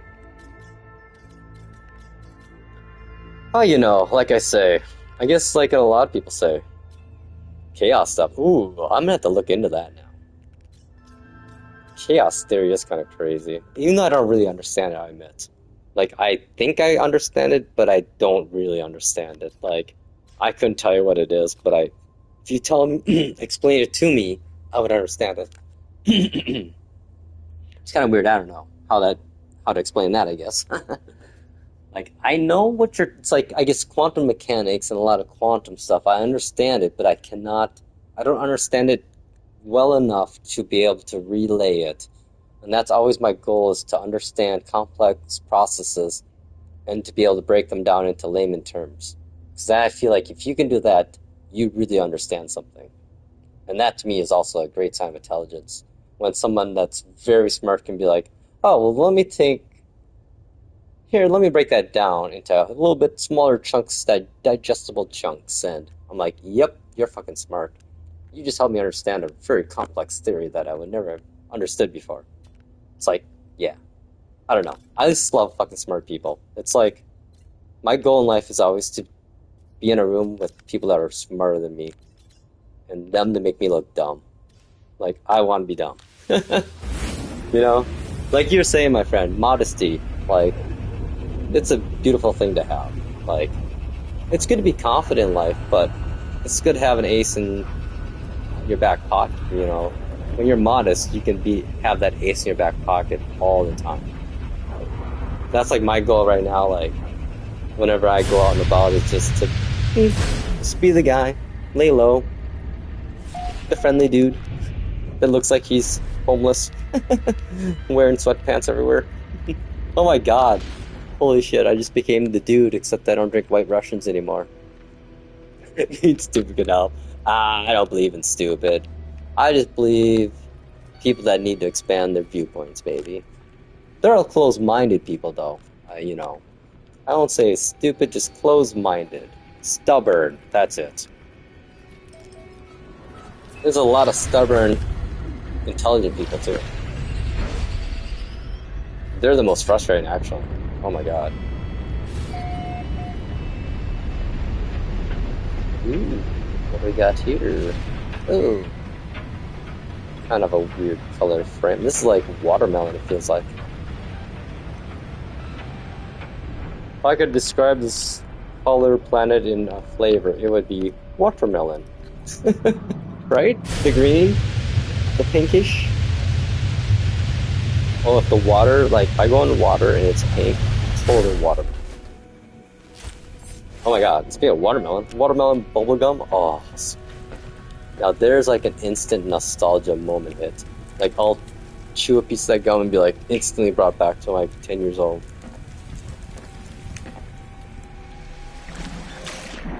Oh, this isn't too bad. I don't know, man. Underwater really freaks me out in this game too at times. Like I say though, like VR, I'm not gonna go deep sea swimming in this game. Yeah, it's kind of a cool lighting. My lighting's a little weird at times. I have HDR enabled, so it sometimes like just blasts the contrast too much at times, I feel. I realize too that sometimes what I see on my TV isn't what the stream always shows.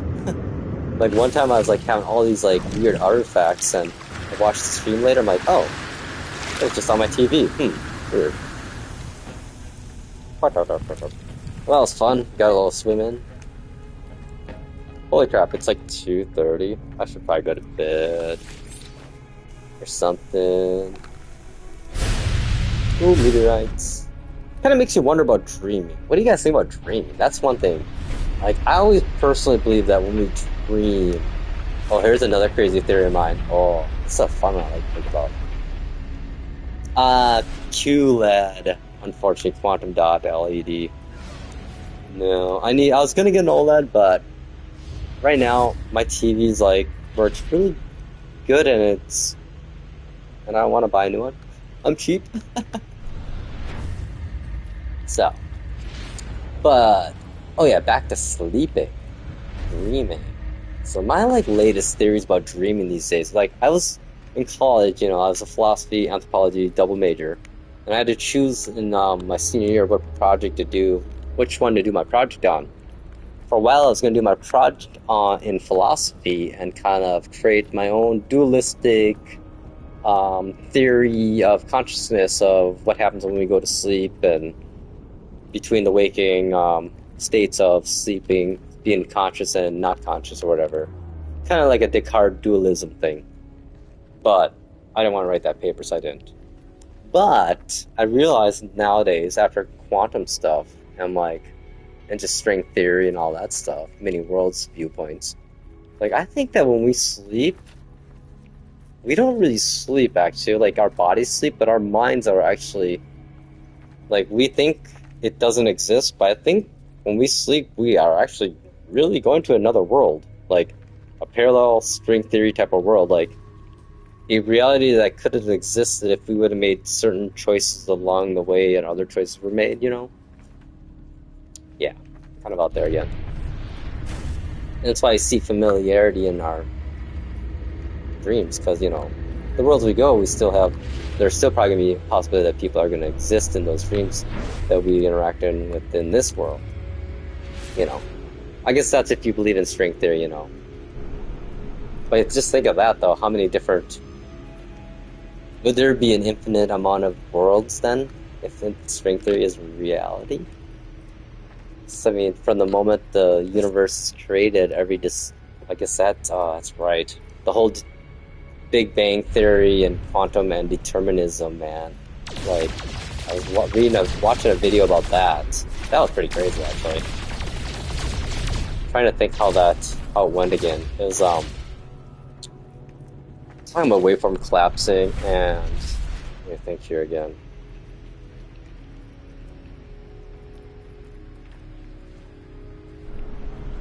What was it?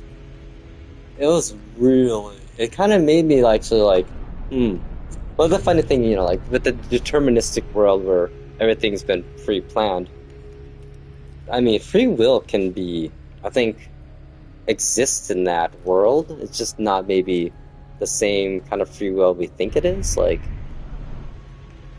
in that we don't have free will, but rather the world we exist in has free, I don't know, that seems like I'm really reaching to find anything that makes sense. I guess that is my reality. Oh boy. Yep. And then after all this, I go for walks and talk to trees, so if that says anything about who I am. I don't know. There's, so many things that we can think about and so many different theories we can hold, and I guess my problem is trying to find like a unifying theory of everything, which I feel is like makes my brain want to explode. But I feel like I need that, or else I feel like nothing I think about has any possibility, I guess. It's weird.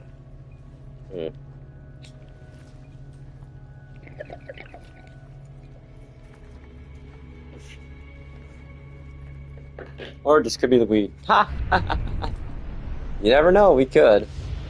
I mean, that's like, honestly, to another thing, if I've thought about, it's like, after watching like, Altered Carbon, was it? Yeah, Altered Carbon.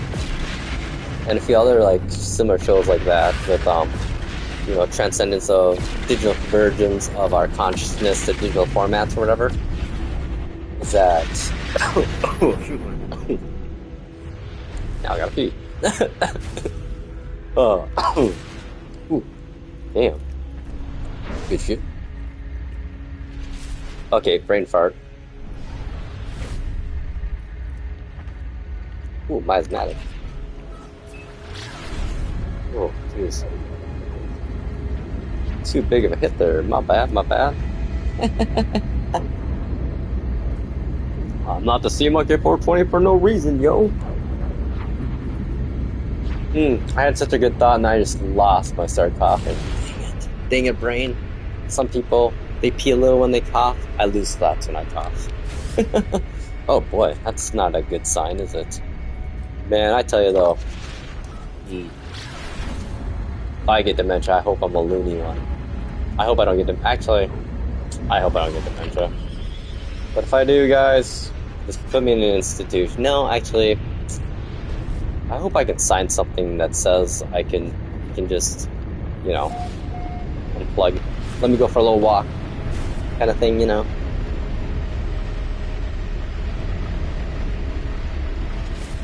Ooh, pretty.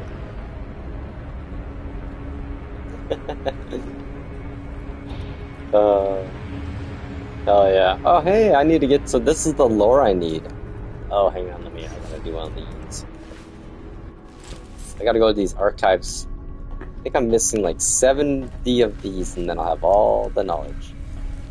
Oh my god, yeah, they're the worst. And you always get them whenever. Oh, okay, there we go. Whenever you like don't want them, the worst possible time.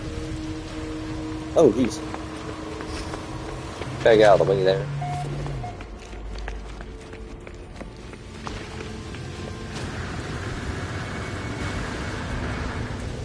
Yeah, it's gonna be interesting to see what we find out, but... Oh yeah, I finally remember what I was thinking about here. Like, the only thing I could think of AI doing that for people that want to find, you know, digital transcendence, that was close, is that I think the only way that I don't think humans can ever see if we have souls just because we're, well, first person, we can't see our own souls. But I think an AI entity possibly could figure out what the human soul is.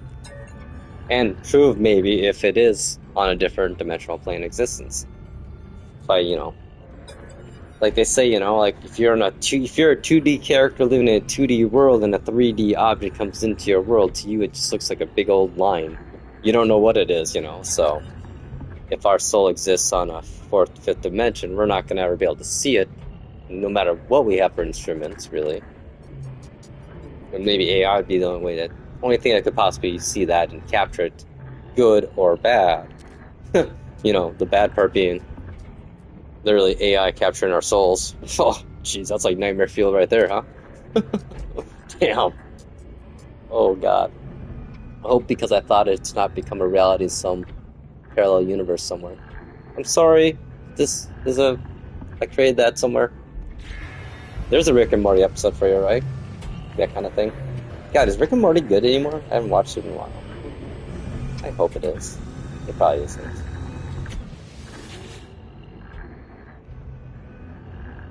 Oh, this is the Viking, I know, right? Who knows? Maybe when we wake up from this life, right? Where do we go? Where do we go? Ah, the light effort. Nice.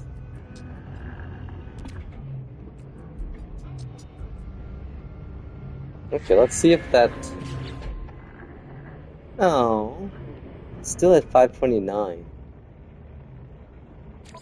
What stories am I missing? Like, I have a lot of stories. Like, I think I have all the stories. I mean, I have all the words. I mean, oh crap! I always do that. Oh, look at that! One oddities. Oh, I have a lot of. Oh yeah, these are records. You know, I didn't realize you get glyphs this way, and I think I found my starting planet. Oh, this might be. I think this is like. No, this isn't. Damn. I thought I totally had found my starting planet system. But no, this might be actually. This is 9 years ago. Oh wait, this is Galactic Hub space, maybe. Hang on, is this? This might be the first system. No. I know this is an old Galactic Hub spot. This is what, 9 years ago? Yeah, 2016 from. Oh yeah, back when we named the planets like that. Megafauna, Copper, Emerald.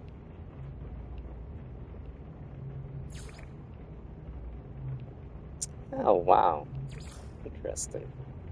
Man, I'm gonna see if I can find it now. I have a lot of places here. Look at how small that bar is.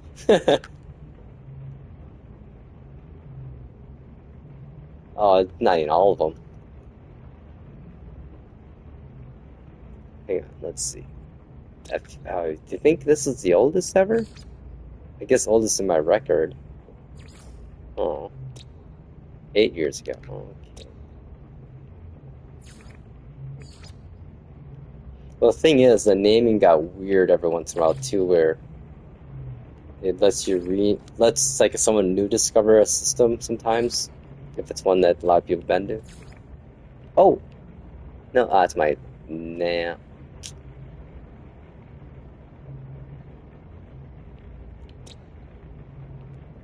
Yeah, I've been to a lot of systems. I wish it'd tell me how many I've been to. Well, actually, hang on. I think it does. Let's look at our milestones.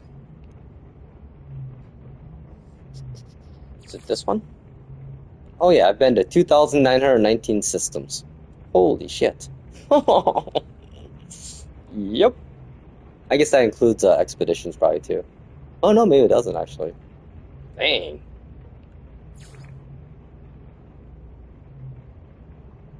Oh, I've talked to 3,400 life forms. It's a lot of X buttons. Only 106 planets I've fully found. I haven't looked at this in a while. So yeah, there's 3,825 total words across all languages in this game right now. I don't think you... I think that's the total number, including Atlas words and autophage. We got 4.2 million U's I've walked. That's a few U's, eh?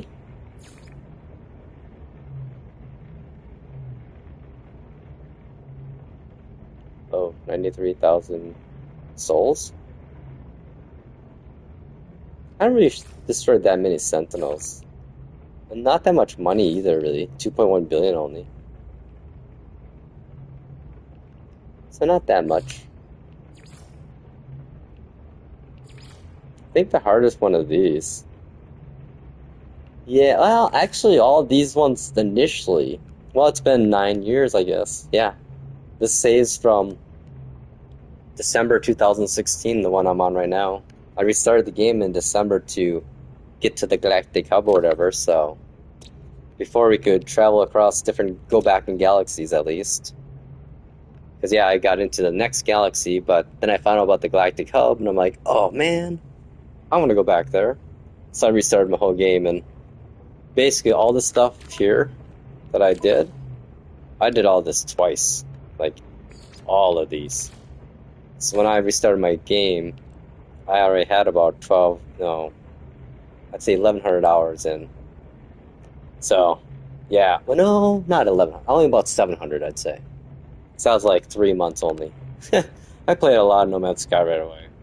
And I secretly did it too, because everyone was hating on it, and I'm like, yeah, it's not what they promised, but I kind of like it. It scratches that itch of mine for space exploration, which there was like nothing back then, like space exploration games. Like nothing. Oh, hey! I found this one. 7 yo.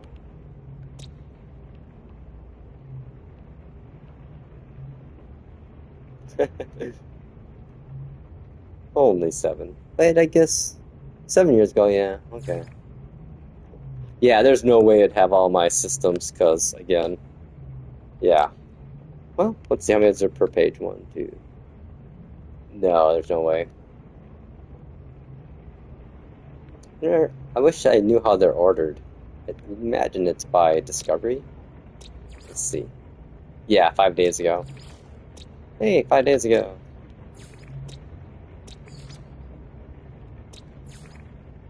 Oh, some birds. Oh, you can probably tame that big butterfly thingy. Yeah, it is. I mean, that's the thing, like, Starfield factor, unfortunately, is that I don't think they'll ever be able to do the landing transition like No Man's Sky does.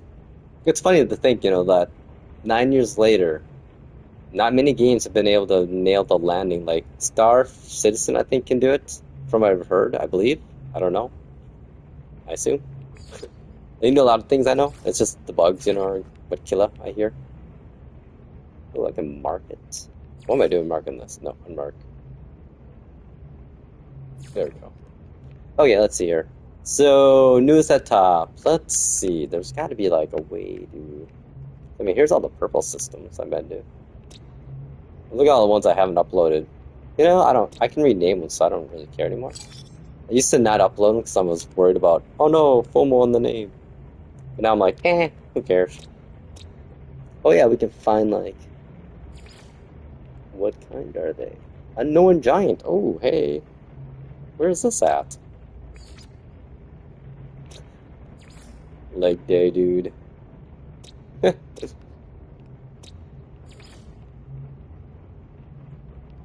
Oh, that's a water plant for sure. Oh, hi, Timo. It was fun hanging out, yo. Thanks for listening to me rant about my crazy theories and the world. Have a good one, man. Be safe out there. I think, oh, this is my first gas giant. I remember that. I fell through this thing several times. Oh, look at that, rotating around. That's cool.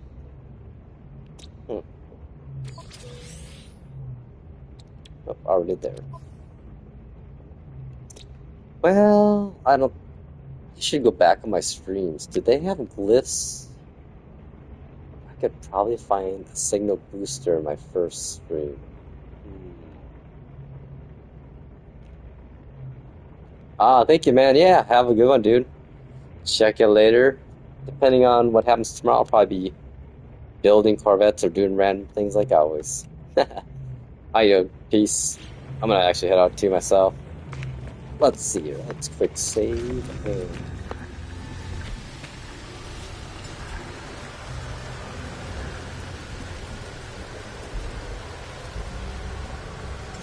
What a weird spot to put him. Oh. Okay.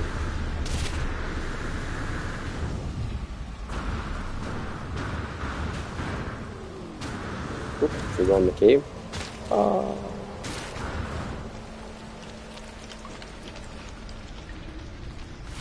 Kind of freaked me out, those caves. It's kind of neat, though. They're all procedurally generated nowadays. It's like... not much in them. But if you're looking for, like, all the fauna on the planet, sometimes they spawn in, like, caves, usually. Well, I'll tell you kind of in the thing, too. Okay, to the ship to save, and then... I think we're gonna quick go to the space station now. Oh, it's a weird spot.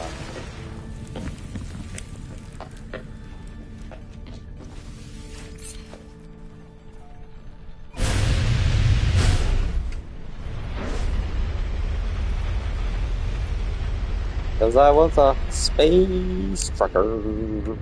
I'm trucking a space truck. Yep. We don't have a radio in the space truck yet, unfortunately. Well, actually, we do.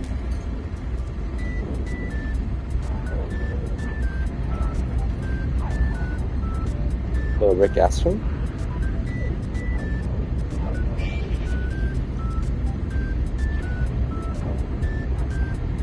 My neighbor, he makes bite beat music, and he gave me Rick Astley, and regrets it greatly.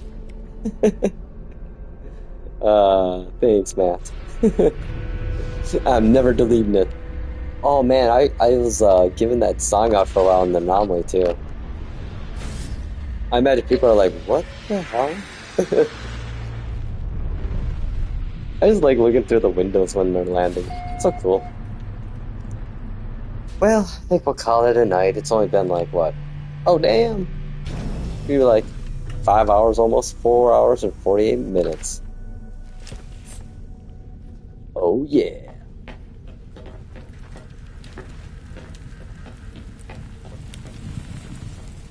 Well, on that note, we'll do the thumbs up. Thank you all for enduring my ranting and exploring. Bye, my friends. Be safe out there. If you're in Minnesota, be super safe with the snow and whatnot coming. And everyone else, have a great night. Bye, y'all. Peace.